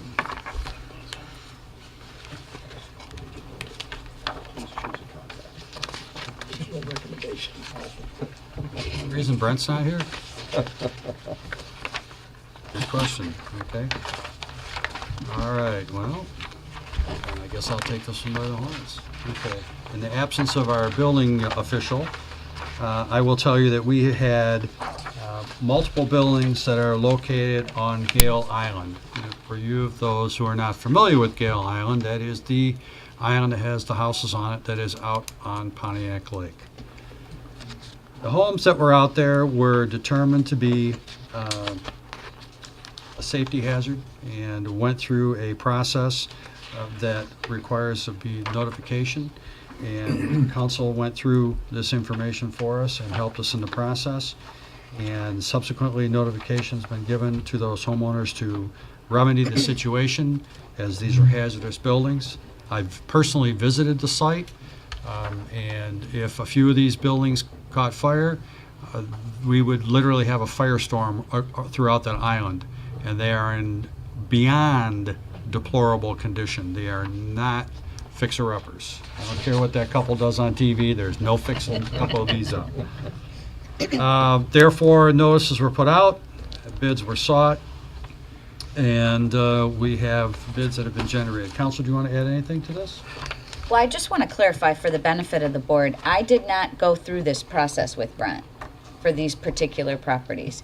What I can tell you is, years ago, I developed a foolproof checklist. So as long as he followed all of the steps in this checklist, then everything was done properly. But you indicated that I did it with him. I didn't. I prepared the checklist. I presume he followed all the. I beg your pardon. I know I have in the past said, can I see your checklist? And he's got it all filled out. So I did not do it with this one. What I would recommend, though, is this process has taken a while from when he originally first started the process and got the title commitments. So I would recommend, before you demolish any home, you get an updated title commitment. So you just call the title company that did the original commitment. They'll update it to make sure nothing has happened since the process started and notices were going out. Very good. And of course, you can make some of this action subject to your final review. I would If probably, you'd like. I would like that very much so, to make sure we've got all the i's dotted and the t's crossed. Mr. Okay. Supervisor? Yes, Do Mr. we ha- Brown. Do we happen to know whether there's only less than $2,000 between the lower two bids. Do we happen to know if American Recycling or Rogan/Snyder are White Lake contractors? I'm not sure where Rogan and Snyder is located, and I'm not familiar at all with Smalley Construction. American Recycling is owned and operated by the Hoffman family, and they are Local. As local as you're going to get. There were other companies that were, I mean, this went out, and just, people just chose not to bid on it because of its, the logistics of trying to tear these things down on an island are going to be a little bit sticky. But again, this is what it is, and this is what has to be worked out. So, and, one second, any questions for the? No, you've answered my question, thank you. Any further questions? Mr. Lilly, you have a comment or concern? Okay. All right. I'll just say that I walked the island with Rick. Should I have any comments or concerns? I'm trying to be good today. Yeah. No, I walked the, go ahead, Cherry. I'm willing to make a motion to have American Recycling an amount of $148,720 to demo the 5 properties on Gale Island with an updated and building official update the title Commitment. work commitment prior to issuing the permit. Subject to attorney's review. Subject to attorney's review. Yep. A motion, looking for support? Support. Motion and support. All in favor? Aye. Ayes have it. Thank you very much. Mr. Johnson. One quick comment. I live on Pontiac Lake. I know the island. We've got 2 things out there that attract children. We have a children's camp out there in the summertime. And these children are running around that island. The island's not that big, so they're going to come in contact with these homes they're talking about. The other thing, if you've ever driven down 59, you'll see a black pontoon saying Skull Island. Again, this involves children. So the faster we can get this down, it'll be a lot safer for the children that are running on that island, because they try and keep track of a child. Anybody that's raised a child, turn your back for a minute and they're gone. So I appreciate the board stepping ahead with this. I also know that there was quite the evidence of massive consumption of alcohol, and I don't believe it was children, and bonfire activity. And the thing that bothered me the most was that if indeed one of these structures caught fire and it caught fire, all you could do is stand at the island. It'd be too late, and you'd have property damage and possibly life in peril. So very important to move forward with this. It's been quite some time, so but we will go through the process. Thank you very much. Okay, moving on to item 10J, amendment to the Ivy Glen PD. Okay, well, you are all familiar. Mr. O'Neill. Yes, thank you. You're all familiar with this neighborhood. You had an issue last month that you dealt with. The developer has made a request to you, and I understand along with a homeowner is going to make a presentation to you. They sent it to me, and I have it in a slideshow format that I told them I would be happy to project for them. But my cover memo dated May 10th kind of outlines their request and explains it a bit. Really, it's straightforward. There's a sidewalk through a common area between lots 16 and 17. The developer is asking to remove this sidewalk because of a conflict with the driveway, the side entry garage driveway on lot 17 that actually goes through the common area as opposed to being completely contained on that parcel. That sidewalk would be about 15 feet from the garage door at its closest point. Really, I mean, that's the request. Do you want the sidewalk in or do you not?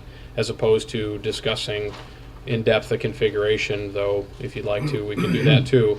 I would just say that if you're going to allow them to remove the sidewalk, that a deposit equal to the value of that sidewalk, which I estimate to be roughly $4,500, be taken from the developer, which he has agreed to do, placed in escrow here until the homeowners take over that association, and then deposited into their account so they're able to recoup the cost of that investment that they won't see put into their common area, and instead be able to use it for whatever they choose to use it for to maintain or improve their common property as an association. So I know there are several neighbors here tonight. I've heard from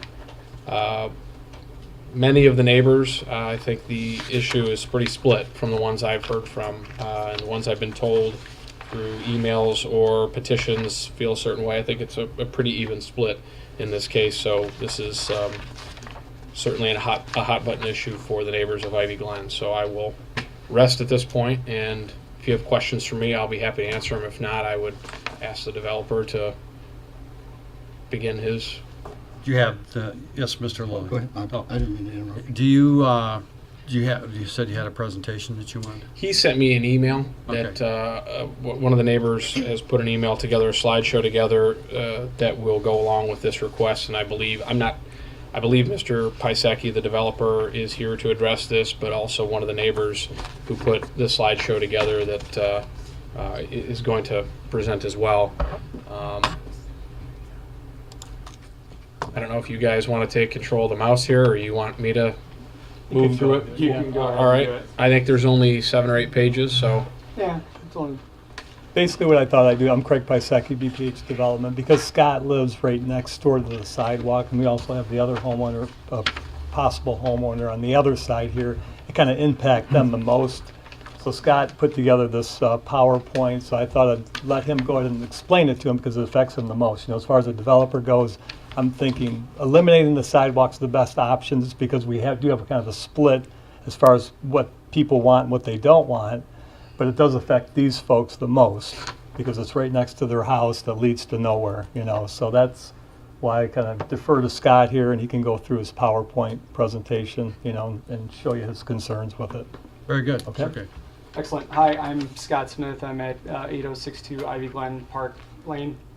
And this is a kind of a presentation that I kind of put together for you guys just to kind of give you some rationale and some reasoning. Some of the comments that we've heard from some of the neighbors, I went out and got signatures for of people that were kind of in opposition to this, you know, said sidewalk. And really it kind of boils down to kind of 5 main concerns here that you see.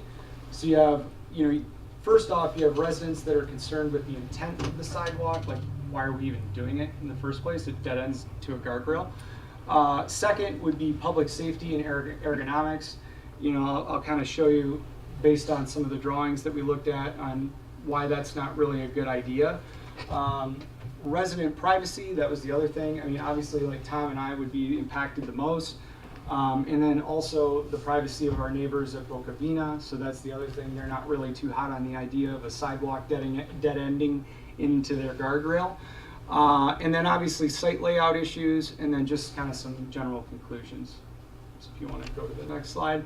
So I kind of have this picture here. This is not a picture of the neighborhood. It's not a picture of the neighborhood. This was just kind of to give you kind of some peace of mind of where we're thinking about this. A sidewalk leading to nowhere or a dead end is kind of pointless. It doesn't really have a lot of value. It's non-value added, and it's a waste of kind of our taxpayer money or association funds. The funds for the sidewalk can be better spent for community landscaping or modifications that add value to the neighborhood, which I think is kind of a better play. Like what Sean suggested, the $4,500, we can put that somewhere and we can put it to good use somewhere else. For public safety and ergonomics, if you look here, this is the driveway, right? As per the site plan, Mr. Pisecki here would have to saw cut the driveway. If we were following the site plan as it's listed, saw cut it, drop it, and actually flatten it out so that it goes directly and then runs directly into a guardrail, or in this case, a rock. Now, problem with that is if Mr. Zink is backing out of his garage, and there's he's got about 15 feet as he's backing out, he has to be really, really good at looking in his rearview mirror and hopefully not backing over my daughter or someone else who thinks it's safe to walk on the sidewalk when they're walking from either here, when they're playing with kids over, or in these two houses here, or folks walking just in general, walking across the driveway. It's just ergonomically, it's really not that great. Again, it creates a human safety hazard for pedestrians traveling between the subs, and it does not allow for drivers safe enough stopping time while exiting the garage opening. And it creates a blind spot while backing out of the garage. And then obviously there's been some other iterations or what have you, but next slide, John, if you don't mind. That is the next one. Oh, it is. Okay, I digress. Sorry. Absence of a sidewalk acts as a deterrent for unwanted guests in a private neighborhood. Obviously, it says private drive, so it's a private neighborhood, and maybe we want to keep it like that. Acts as a deterrent for cars, motorbikes, go-karts trying to pass through and around the guardrail to access Ivy Glen. I can tell you from experience that when we had that really nasty winter, I got snowmobile tracks through there. And what they did, the guy got out of his snowmobile, he went and he lifted the rock and he moved it, and then he went right over that neighbor's thing and then right into the, into the next neighborhood. There was a ton of snow on the ground, so he probably thought that nobody was going to notice. Well, come springtime, I had to go and move that rock back because I don't want my neighbors in Boca Vina thinking that I was the one that did it. Question for you before you change slides. Yeah. At the north end of that picture, I can't remember. Wasn't there a sidewalk coming south? No, there's from no the other sidewalk. subdivision? No. No Is there sidewalk. not? No. They have no Just a sidewalk. street. Right, It's just a it's a street. private street also. Thanks. Right. So, yeah. And that's the thing, they don't have sidewalks, so it makes it kind of like, even if we were to try to like cut a sidewalk and like go on whoever's property that is, I don't know if they're really gonna like that. Next slide.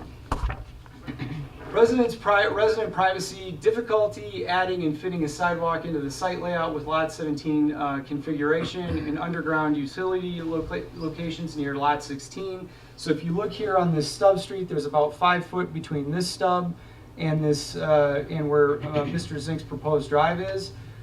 You could go and try and put the sidewalk on in that little stub section and try to maybe jog it or finagle it in there. But the problem with that is there are underground utilities that are underneath that.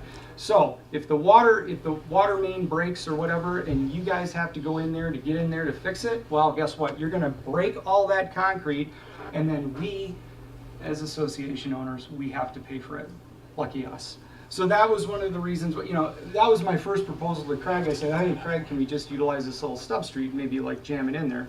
Talking to Sean says, no, well, there's an underground line there. So that's more maintenance, more stuff for us to maintain. Aesthetically, it creates an eyesore for Ivy Glen Park. When you see some of these other iterations, it's zigzagging and all this other stuff, it just looks bad. Why would we want to do that? Overall placement issue screams, I don't belong here, and it makes the neighbor unattractive for future buyers and devalues the surrounding homes, which is less curb appeal. Next slide.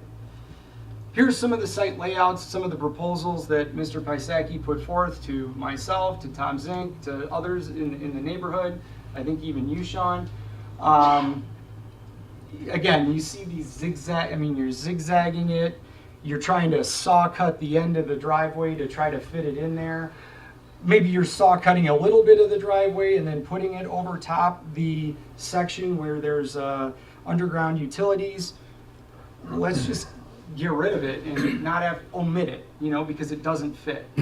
So ultimately, it discourages non-public residents easement traffic. That's the biggest thing. You don't want to create like a traffic jam here. So the idea is hey, let's just get rid of it.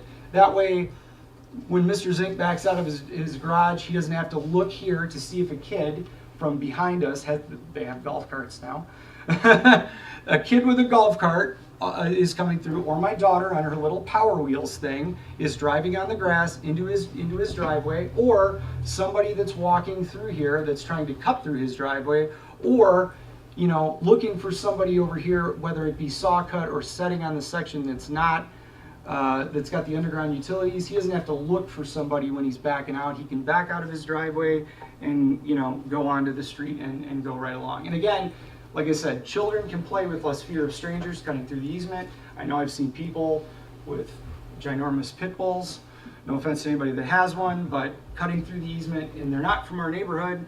It creates less maintenance for us, for the township and for the residents, and it gets rid of a sidewalk idea altogether, eliminating the notion of trying to fit a square peg into a round hole, because that's what we'd be trying to do. Next slide. And then ultimately the conclusions here, a sidewalk's not necessary.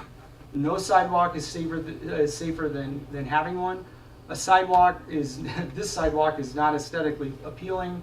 The sidewalk is not ergonomically or safe. It creates driver blind spots. The sidewalk engineering difficult due to the site plan violation gives cause for additional unwanted site plan violations, because you're not going to have to create another site plan violation to actually try to wiggle it in there. And then it's less headache for the township. It's more privacy for Ivy Glen and Boca Vina, and overall a better path forward, and ultimately less liability for us as association members. Because at the end of the day, if somebody gets hurt on that sidewalk, or somebody gets hurt on that guardrail trying to jump over the guardrail, who's liable for that? Who's liable for those medical bills? It's us. It's the association.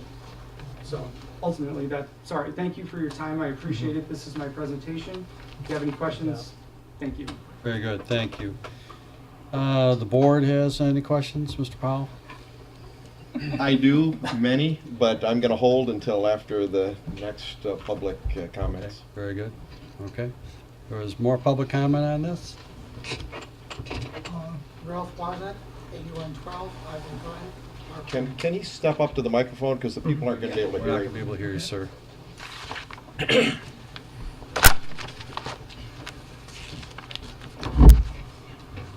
I'm gonna move That this better? back for orientation. Kind of pull that a little closer to you, sir. Okay.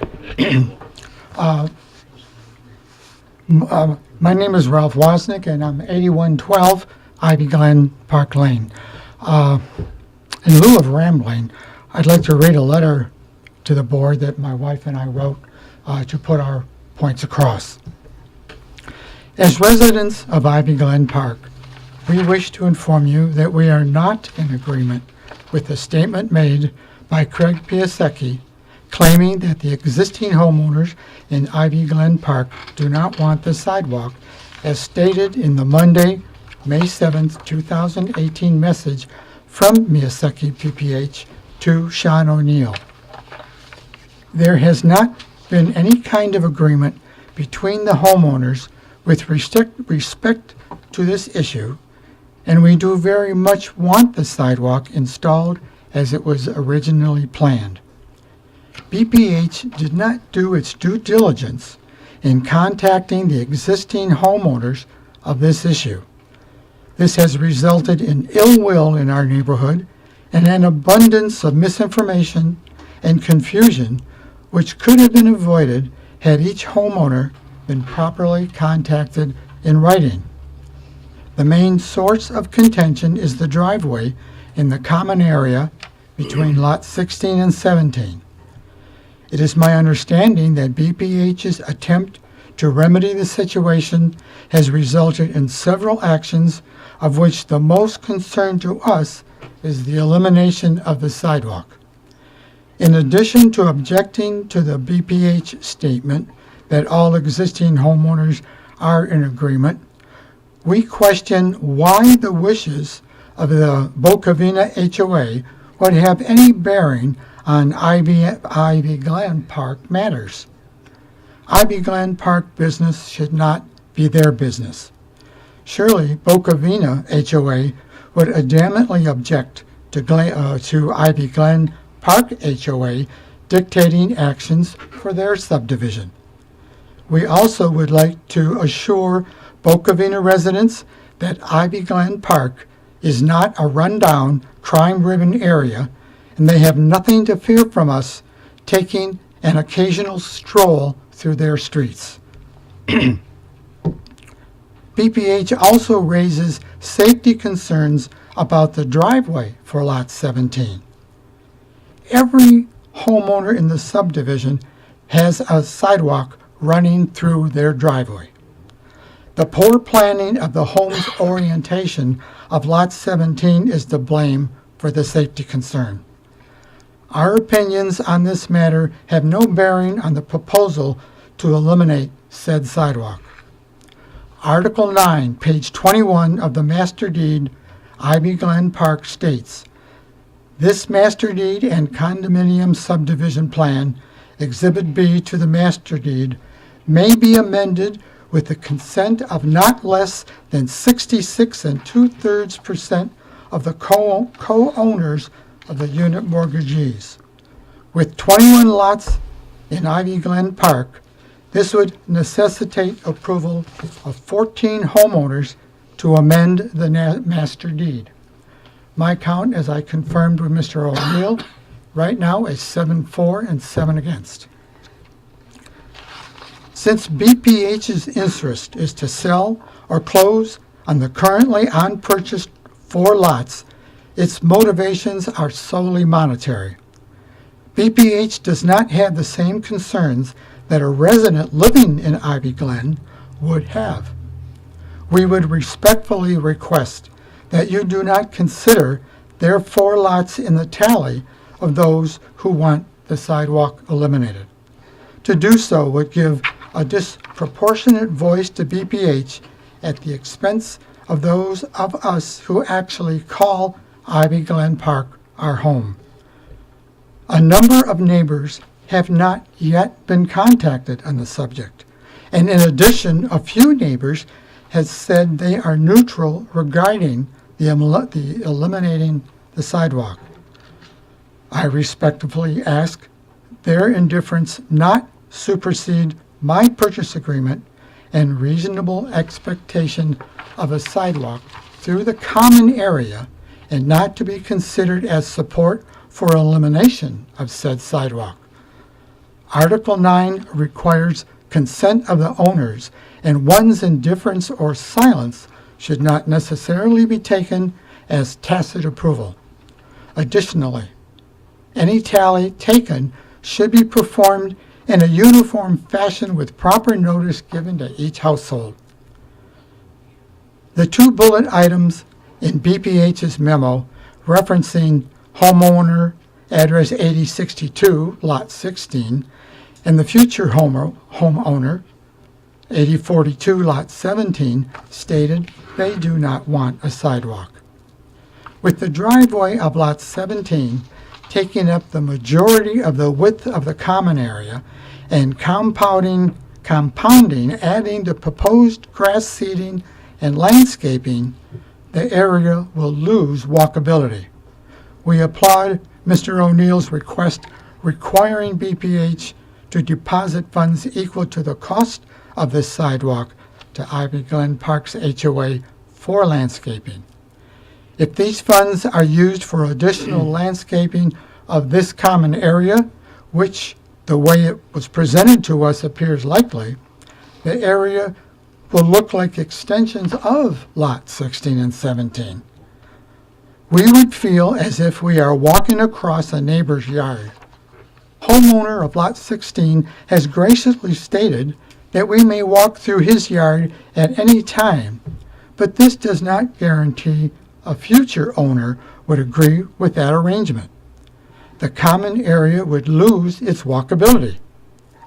We bought into this development thinking we would have a sidewalk regardless of who owns the adjoining lots.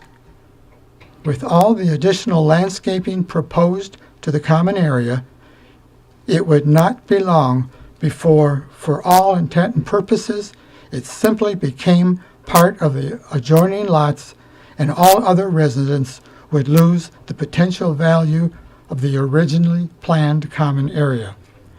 The second bullet of BPH's memo is a moot point. The original master deed called for said sidewalk that was originally proposed and approved to dead end at the guardrail at such of a drive. This fact should not now support elimination of the sidewalk. We do not wish to cause financial harm to BPH.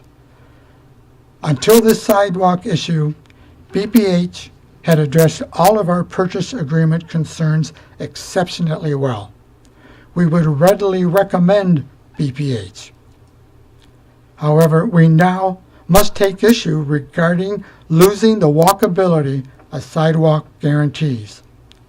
At this time, if the Honorable Board of Trustees is considering granting BPH's request, at the very least, we would respectfully request the sidewalk issue be tabled until all Ivy Glen Park residents have been competently informed of all issues regarding this matter.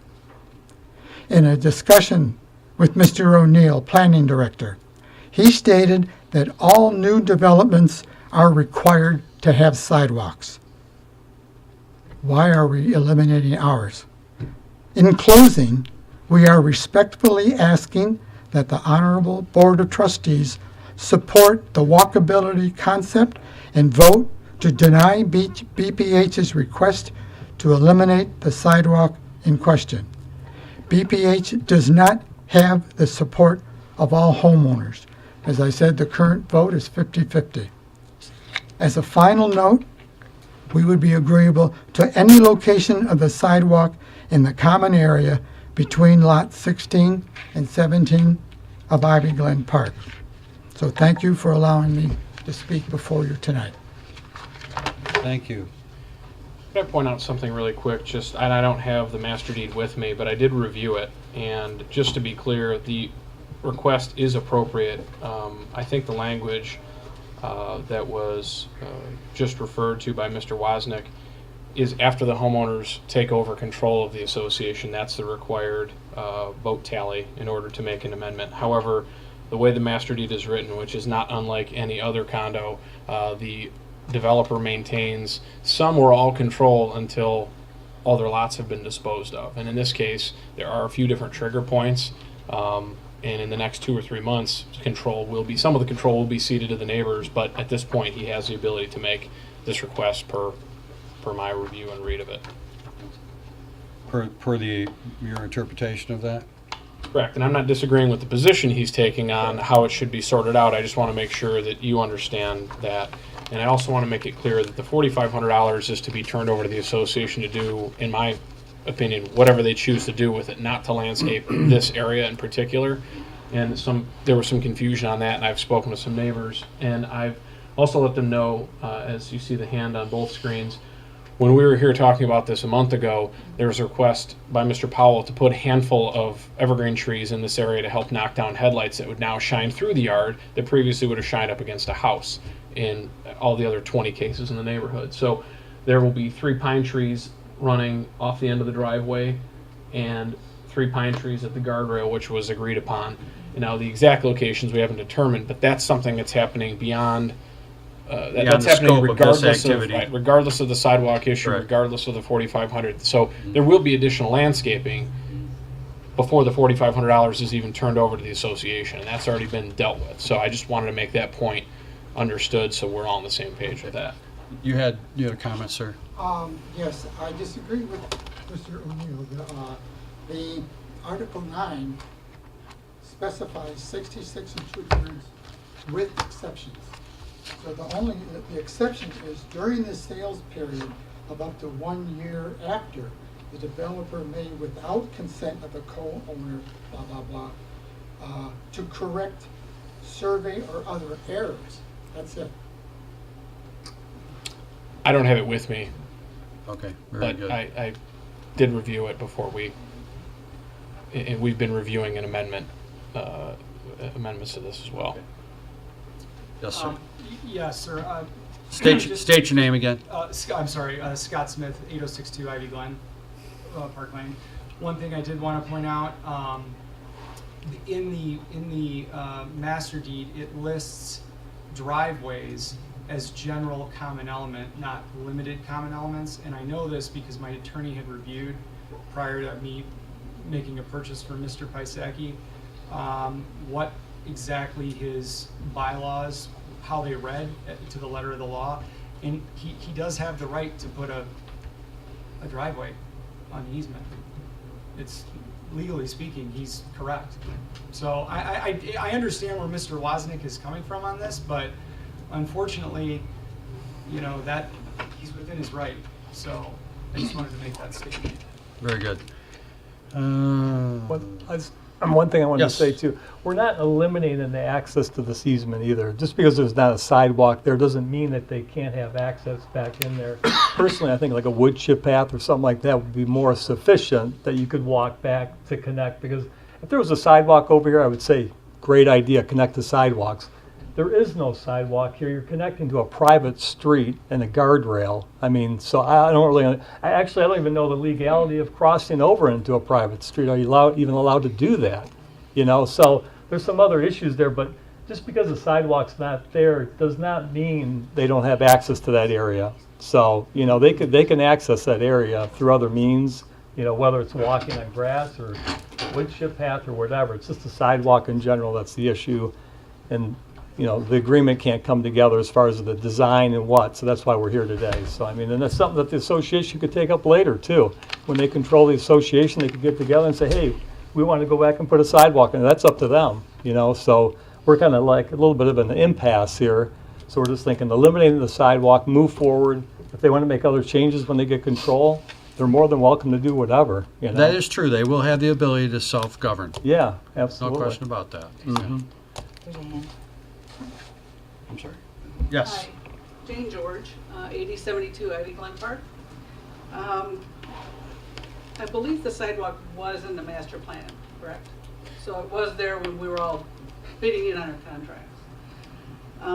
Ivy Glen Park Lane is basically cut off from other accesses with Williams Lake Road not having a sidewalk along it.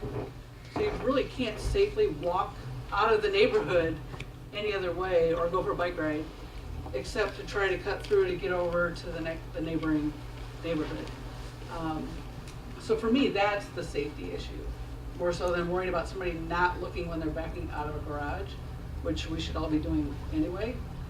The walkability, being able to ride your bike through there, mulch path might be nice, but that's not going to be that great once, you know, winter comes and you're walking along there. There is quite a bit of poison ivy in the area. I'd really rather not have to walk through poison ivy to get over there. If Williams Lake Road wasn't so busy and we had a sidewalk, or this wasn't in the master plan, I don't think any of us would have an issue with it being discarded. I don't know. I don't want to speak for them. I don't want to be that person, Understood. but that would be my point. So. Thank you. Oh. Mr. O'Neill? Just for the sake of bringing everyone up to speed on why, how this came to be, when this project was coming through the approval process, there was a desire to connect this road system through to Boca Vina, which all of the residents, or most of the residents of Boca Vina, objected to. There were easements in place for utilities to come through that area, but not a road. So it was clearly stubbed off with a guardrail at the end of it for someday, but that's a private association and private streets just like they are in Ivy Glen. So they said no.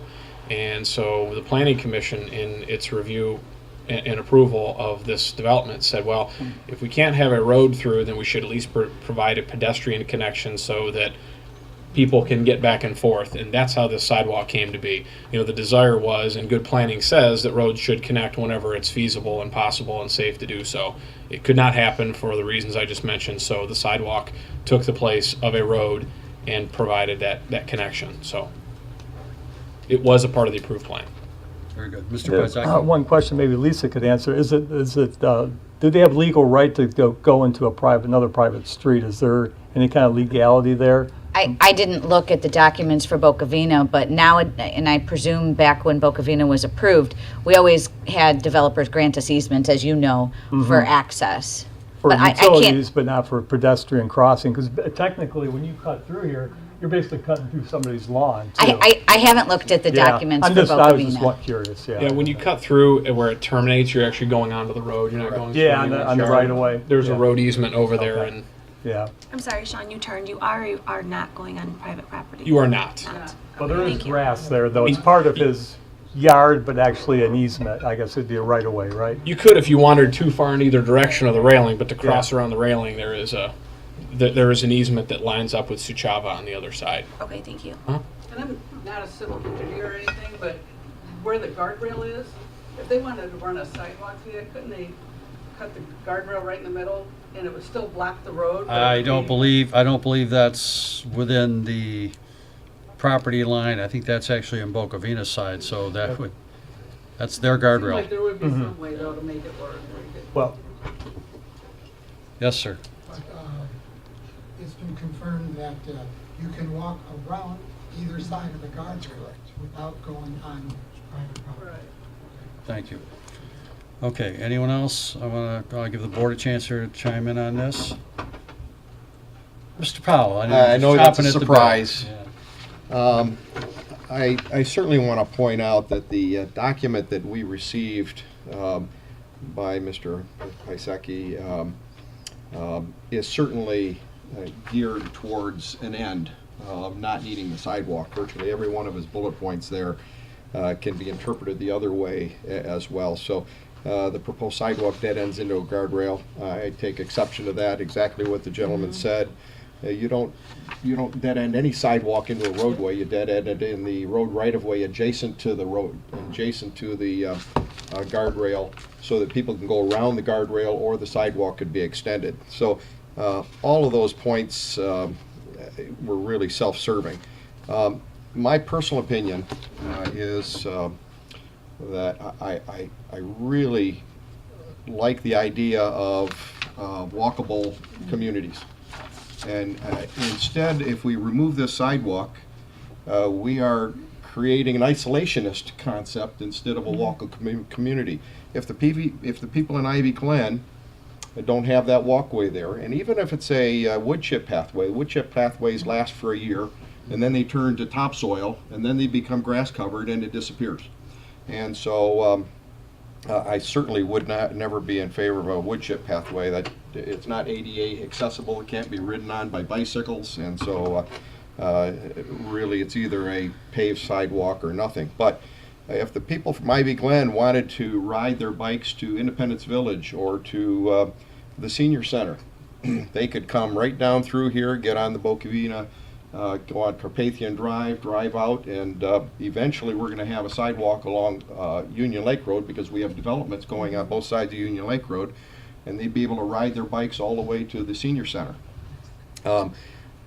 I'm also a proponent of pathways on the major thoroughfares, and I'm a major proponent of getting a pathway on Williams Lake Road eventually, because the people in Bocavina, and I think it's Autumn Glen to the north, they have to go all the way out up near, what is the park across the street? Hess Hathaway. They have to go all the way out Benningham Drive there and walk that entire distance down Williams Lake Road to Union Lake if they wanted to walk to Union Lake.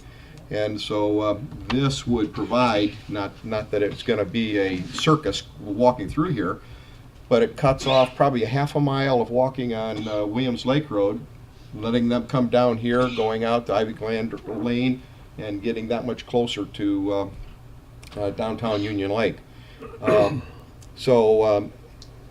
I really am strongly, I would like the sidewalk there. As far as residents' privacy, as was pointed out, it was on the master plan. Everybody knows it was going to be there. They have sidewalks in their development.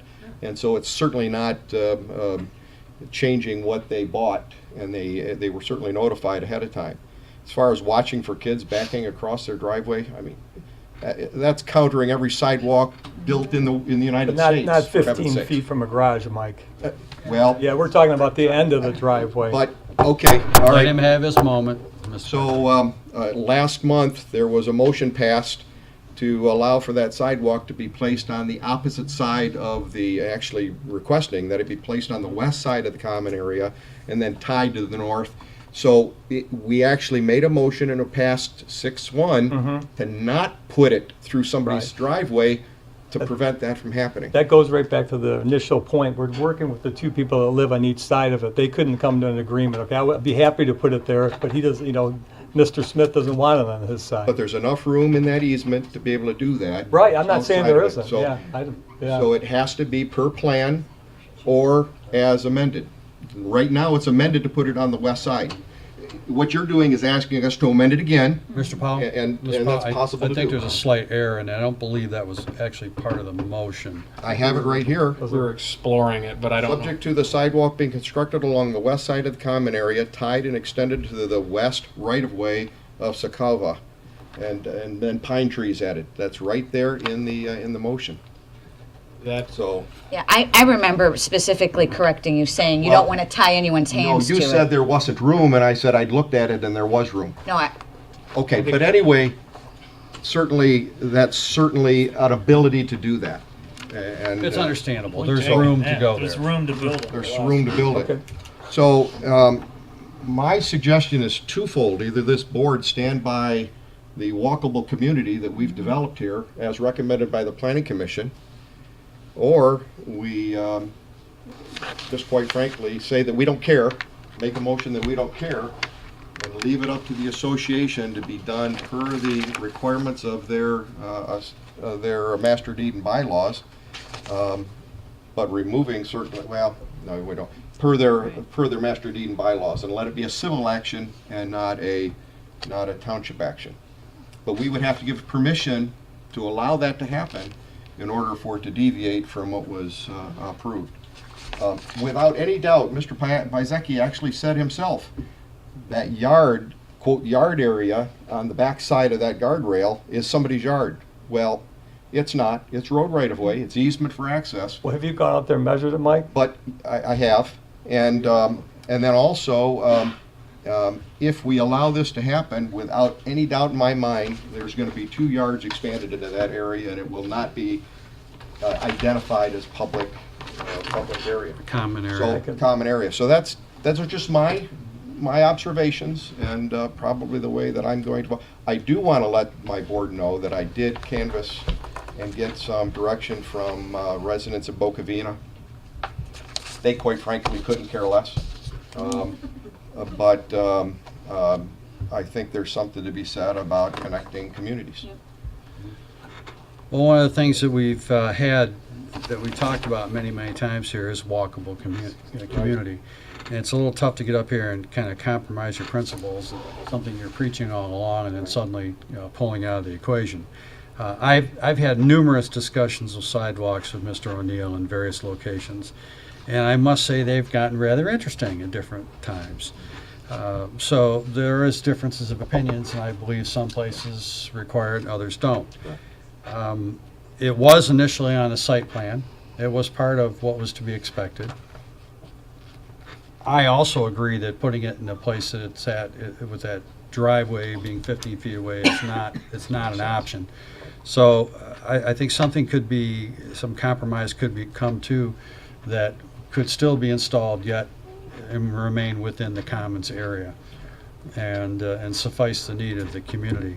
It's kind of tough to be contradictory to what you've been an advocate for throughout the community. So I guess I'm kind of having a hard time with this one. So, second. Suchava has a 60-foot wide right-of-way, and this easement is approximately 40 feet as it runs between the 2 houses. So that it's quite, I mean, the guardrail is not 60 feet wide. It's probably 20 feet So there's wide. a considerable distance That's on correct. the north to the east and to the west of that guardrail that are in the commons. Still in 16 and a half feet on each side. Yeah, Plus or substantial, minus, yeah. Of substantial commons. area, just Commons. to clear that up, Yeah. because there is plenty of room. So there's no right. cause of trespass or anything like that Right. on somebody's property. The one thing that was discussed last month, and I've been more involved than I ever dreamt of being involved with 200 feet of sidewalk in my entire life. I will say that because you're a regardless, sidewalk proponent, that's why. I will say that the township should feel lucky to have the residents in this neighborhood that it has, because they've all been nothing but decent to me, regardless of their position. So I appreciate that, because I don't want to be in the middle of it. But we are where we are, and we're trying to sort this out. My concern last month was that, lot 16, it's graded, they've got a yard in, and the way it works, it does not make sense to me to try to wedge in. I mean, it would go right to their property line, and there's some grade issues. I think there would have to be a small retaining wall potentially at about the midpoint of their yard or this driveway.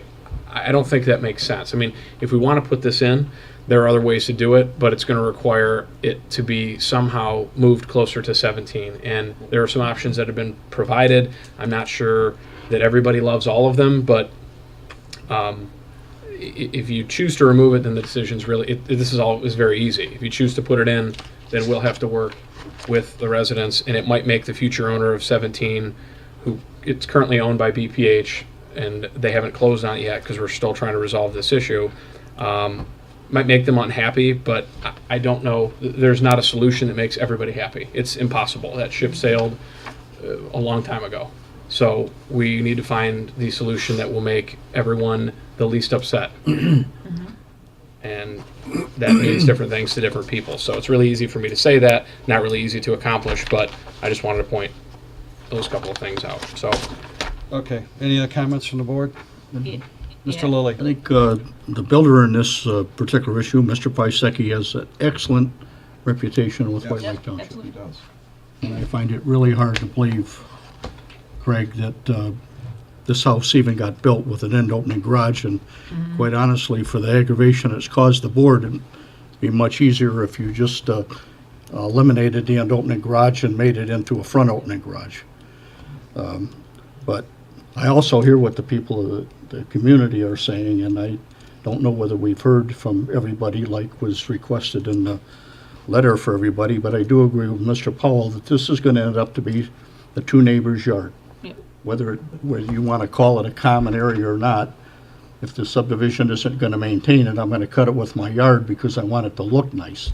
So I agree with Mike in that perspective. But this is an ugly situation that I don't believe that the board needs to decide. I think this should be a common agreement between the homeowners and Mr. Pisecki of whether they want a sidewalk or not, or whether there's be some restitution to the homeowners association, whatever. I feel I'm in just a messy situation because of a building got built that should never have had an end opening garage with a turnaround. The developer developed the property, so well aware of the fact that that was an emergency turnaround and the purpose for that. And that common area be there, so I don't have any, I feel more towards the residents than I do for the builder making a mistake and then coming in begging for forgiveness rather than discussing the situation if it would have been warranted from the very beginning. So again, I want to hear more from the residents and be comfortable if they were the ones that provided to the township some reasonable method of what they would be happy with and put this thing to rest. So. I have a couple more comments. Oh, go ahead. My name's Denise Wozniak, 8112. To speak up a little bit there.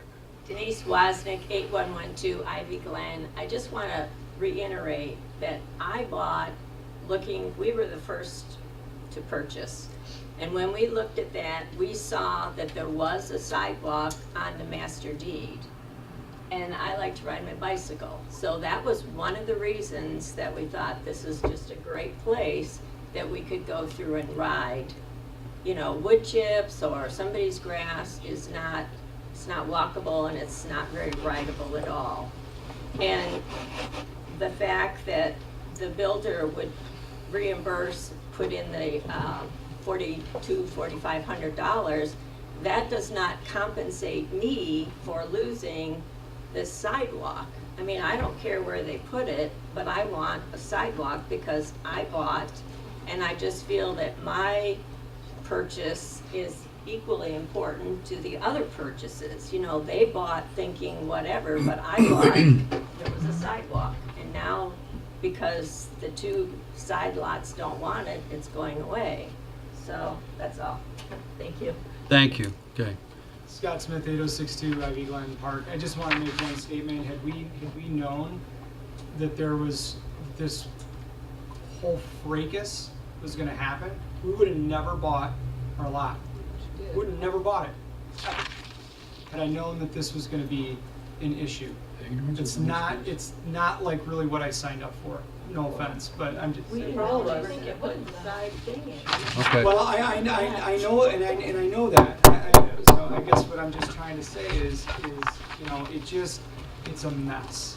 It's a mess. It puts us all, like, we're all at odds with one another, and we don't even really know each other that well, which really kind of sucks, frankly.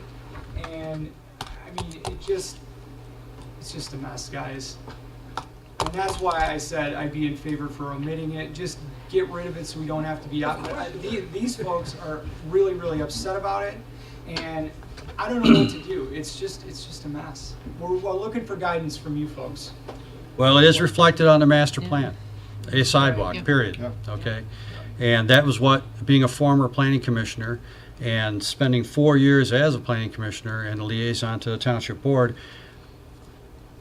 that's what my job was, okay, to look at things like this and to work out different developments. It didn't matter who it was or what the builder was or of a sort, but it's what we wanted. There were times that I argued for sidewalk. There was times I argued against sidewalk.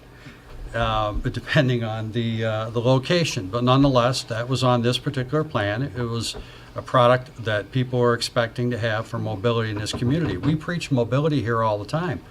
It's a little tough to sit there and go back and say, well, gee, we want to put a pass system in a park that we want to build and do this and the other thing, but we're not going to put one over here because there was a problem.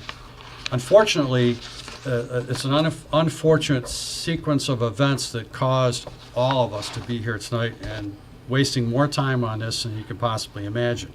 And it is a waste of time, okay? My thing is that I believe the sidewalk should go in. I believe it can be negotiated in there in such a manner it will be least as intrusive as possible. It may end up being the Mason-Dixon line between lot 16 and lot 17 just because it's there, okay? And it will reach what the objective was initially and approved by the Planning Commission at that meeting. The Planning Commissioners do their jobs and they have them for a reason. Mr. Pizecki needs to get this done. He needs some direction. He's willing to do whatever it is to get this done and over with. I know he wants this done, okay? And I guess I'm just, one last, you were going to say something, Mr. Roman?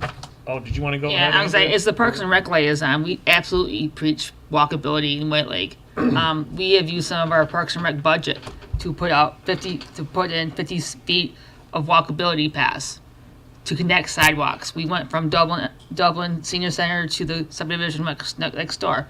So we preach walkability. I absolutely agree. I think it needs to go in.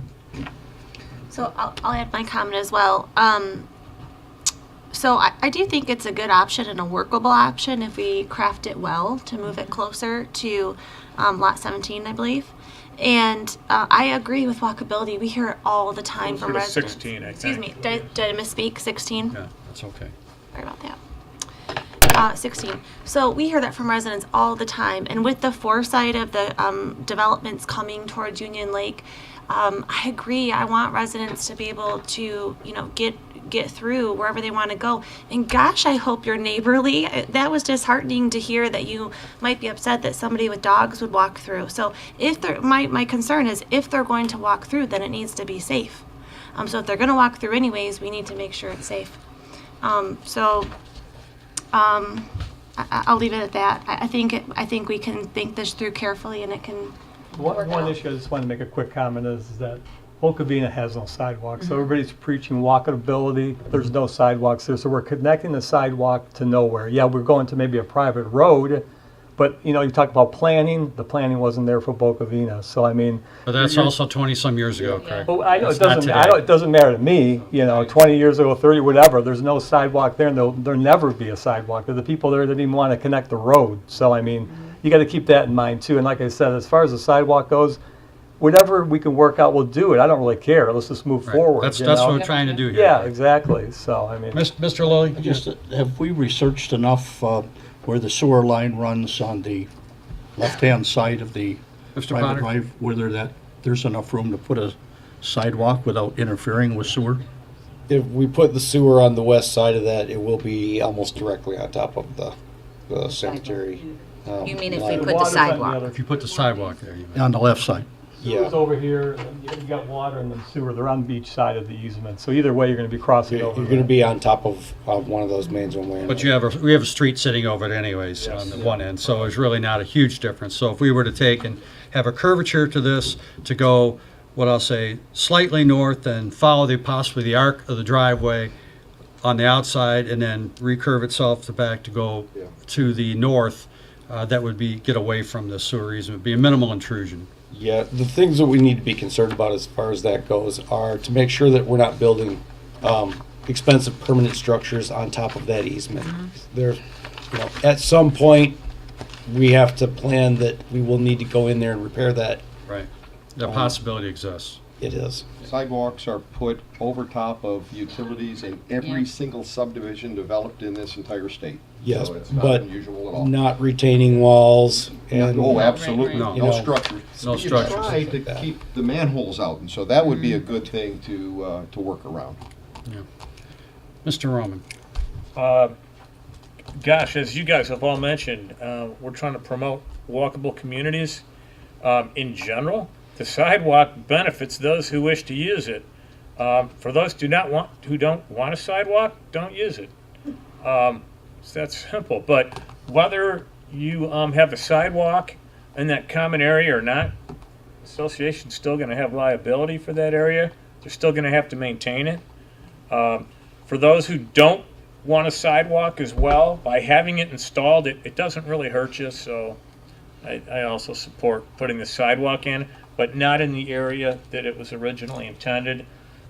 With some other plan, moving it to the west, closer to, what was it, lot 16? Lot 16. There are some Which way is to the west? 16, I think. Closer to 16, yeah. There are some plans that the developer, as part of the presentation, they're X'd out, but I didn't get them that way. But you can see them on the screen. They're hard to see, yes. And crosswalk, you could actually stripe a crosswalk up and down. You could do something to the existing concrete. I think that driveway is about 20 feet wide.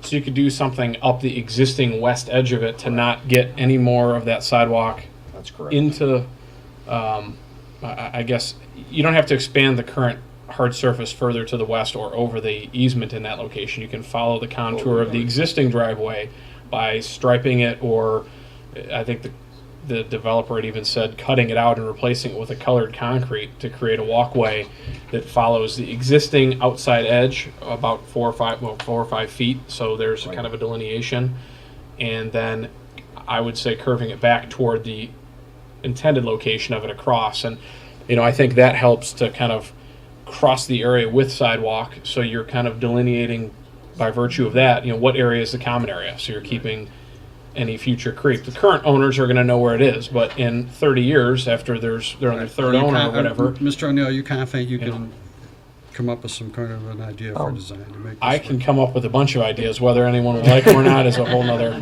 story. This is Tom Zink. He's the customer on lot 17, and really he's affected by the sidewalk too. So I mean, it's kind of up to him and you guys as far as what was acceptable and what he would accept. So I'm not sure if there's anything Tom would accept or what, but we've given him these options and none of these were acceptable. So I don't know what direction he wants to go. I've got one proposal that shows a sidewalk from the street all the way back in a straight line. There's plenty of room there without encroaching on the neighbor's side. It would go right down the driveway and it'll end up at the steel fence there, the girder. But when we put that side entry in, nobody told us that we'd even have a sidewalk. Well, again, it's been on the plan. Yeah, right. Yeah, I know, but we didn't see the site plan. I asked how can we put my driveway into that easement, and I guess it was answered by, don't worry about it, you'll own it. So, and that's how we went into it. I understand. Unfortunately, I think there may have been some miscommunication. I don't think. Anyway, the side entry sounded good to me because we were going to have a nice private driveway or a private garage. There is a proposal that goes right down the west side in a straight line from the sidewalk on the street. I have it in the car. It's a full-size drawing. It's called utility plan, I believe. And you guys probably have a copy of that. Well, I just kind of drew this very quickly here.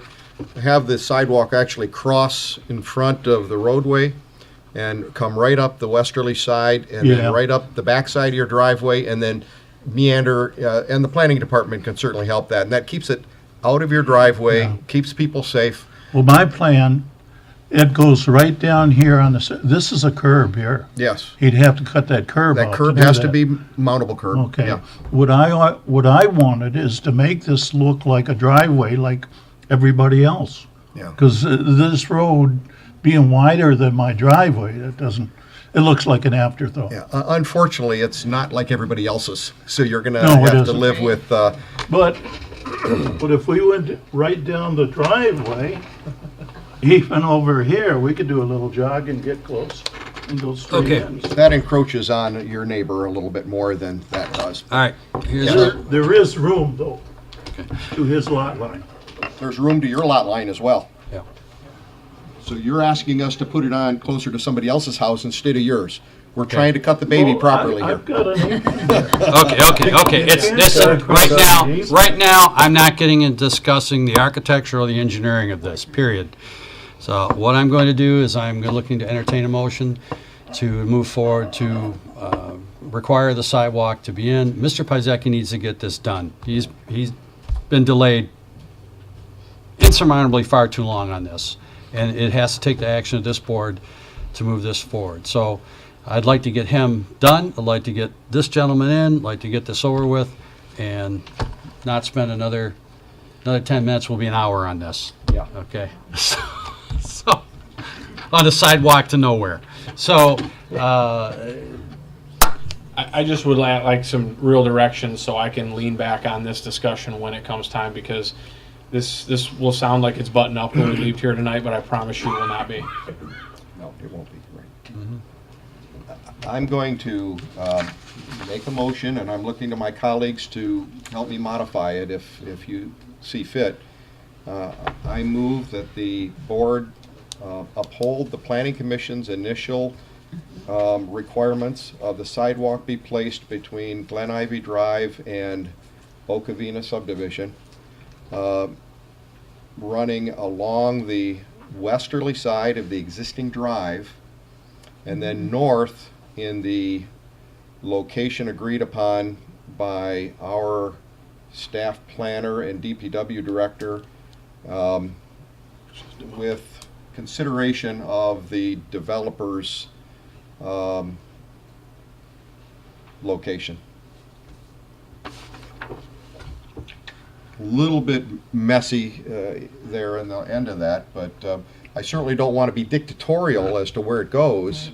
And so I'd like the homeowners and the developer to go out there with our staff and say, this might be the best so if you location don't need to build a retaining wall, you don't have to build a retaining wall. If you curve it a little bit this way to avoid that, let's put the darn thing in. Absolutely. Okay. Describe to me mirrors A most closely. Mirrors A, but maybe not quickly going back to the east as far. Okay, you some know. version of A Some is what version of you're, A. I just want to make sure I understand, because we have an exhibit to kind of tie it to. What we had against those four proposals is you were gonna do 2 turns across our driveway.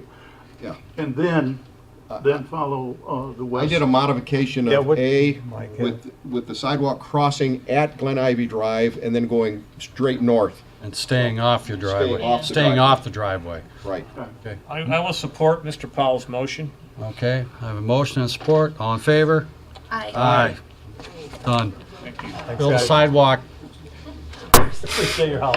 Can I ask that the neighbors other than 16 and 17 be advised or be part of the I'm just going to get too complicated, sir. I'm going to leave it up to our planning director and the department to handle that. I think it should be more than like 16 and 17. All right, we're going to get your sidewalk. Craig's gonna say something.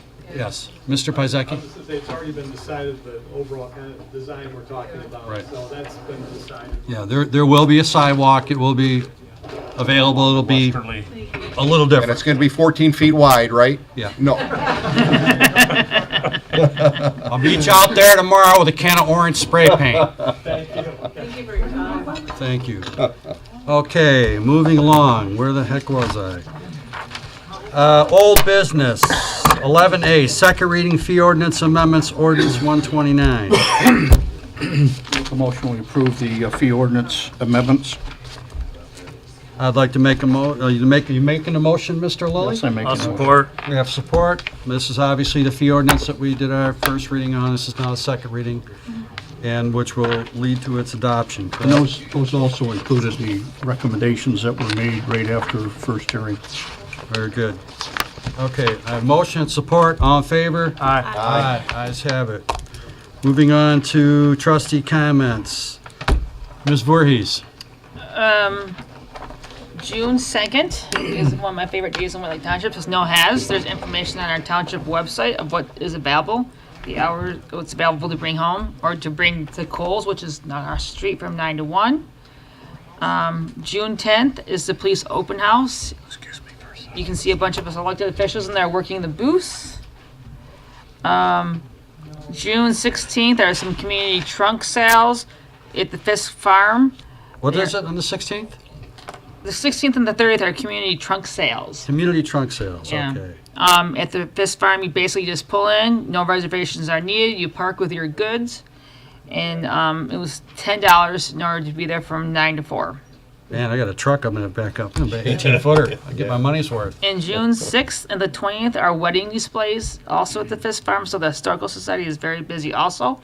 And they're all about weddings in the month of June. July they have a theme, in August they have a theme. And I just want to thank Chief Keller. I love the Vacation House Watch. I think my family has utilized it 3 times this year. I even got a call at 2 in the morning, I will admit, because I forgot and unlocked the door at my parents' house, and I got a call. So they actually check it out. So thank you. Mr. Powell. Thank you, Mr. Super. Hey, I wanted to thank you, Mr. Supervisor, for trying to find monies to help us improve the gravel roadways in the township. The intersections are so important to improve, and if the more safe we can make our gravel roads, the better. So I wanted to thank you for continuing to pursue that. And then Chief Keller, I didn't know if we had a program to where we had gun locks available. If residents were to stop in, they could get a gun lock from our police department? That's correct, Yep. yes. Okay, fantastic. So I wanted to just maybe mention I- those 2 things. Thank you. Super, thank you. Ms. Smith. Okay. First, I'd like to thank my wonderful husband. It's my anniversary, and he's been so patient Congratulations, as by we've the sat way. here all night. So, it's my wedding anniversary, and I want to just publicly thank him for being so supportive in what I do and what I love to do is serve this community. So, I want to thank him. Next, I'd like to thank, and I want to thank for sticking it in here with us tonight a long time. I know, I'm sorry. But I would like just a moment here for everybody to stand with me and honor our police department. It is National Police Week, and they deserve our gratitude.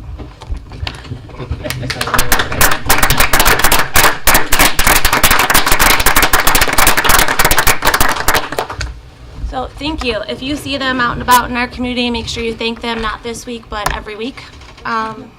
So as Andrea mentioned, June 10th is the police open house from right here in the parking lot from noon to 3 p.m. You'll see a few of us in the food booth, and it's lots of fun. Stop by. There's a lot of activities. One of the main, I believe, one of the main purposes for this event is to build a relationship between our department and our community. Next, I want to mention that the library had their groundbreaking ceremony on May 2nd. It was very exciting. It was wonderful. A few of my colleagues, again, were able to join. Turkeys have taken in residency there. They're very excited about the library. I see them every morning. But so I believe that the trailer was pulled in today. So residents will start to see activity starting now. Township bird.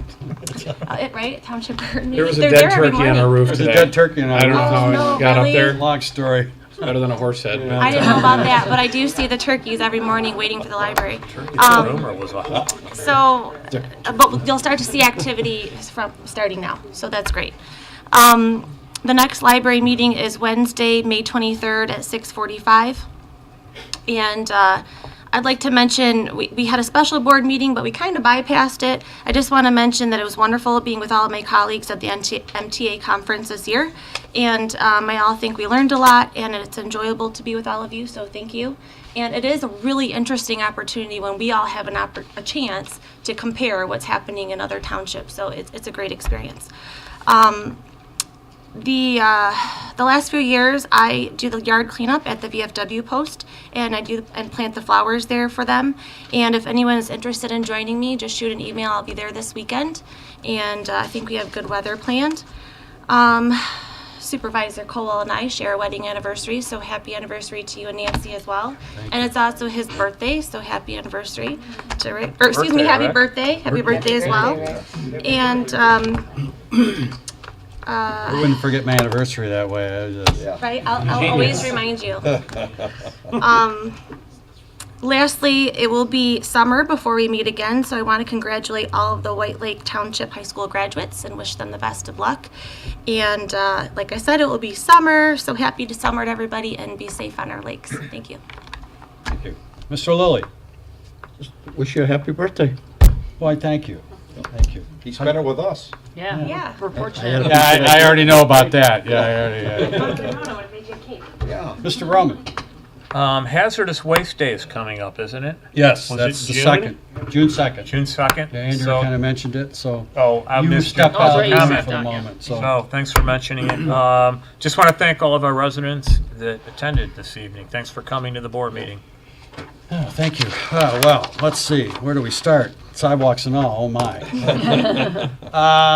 It's true though. The sidewalks have been a great debate in this township for a number of reasons, and he's smiling at me all the time when I talk about it. He's grinning right now because he and I have butted heads in different areas where we felt they were applicable.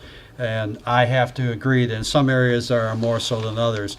You get a little north of 59, maybe it's not as applicable as it would be if you're south of 59 in a higher density area, which has more of a neighborhood effect. And I believe it is important because we're over here preaching, we're going to build parks, we're going to build walkways, we're going to do this, we're going to do that, and then we're going to eliminate a sidewalk from a subdivision.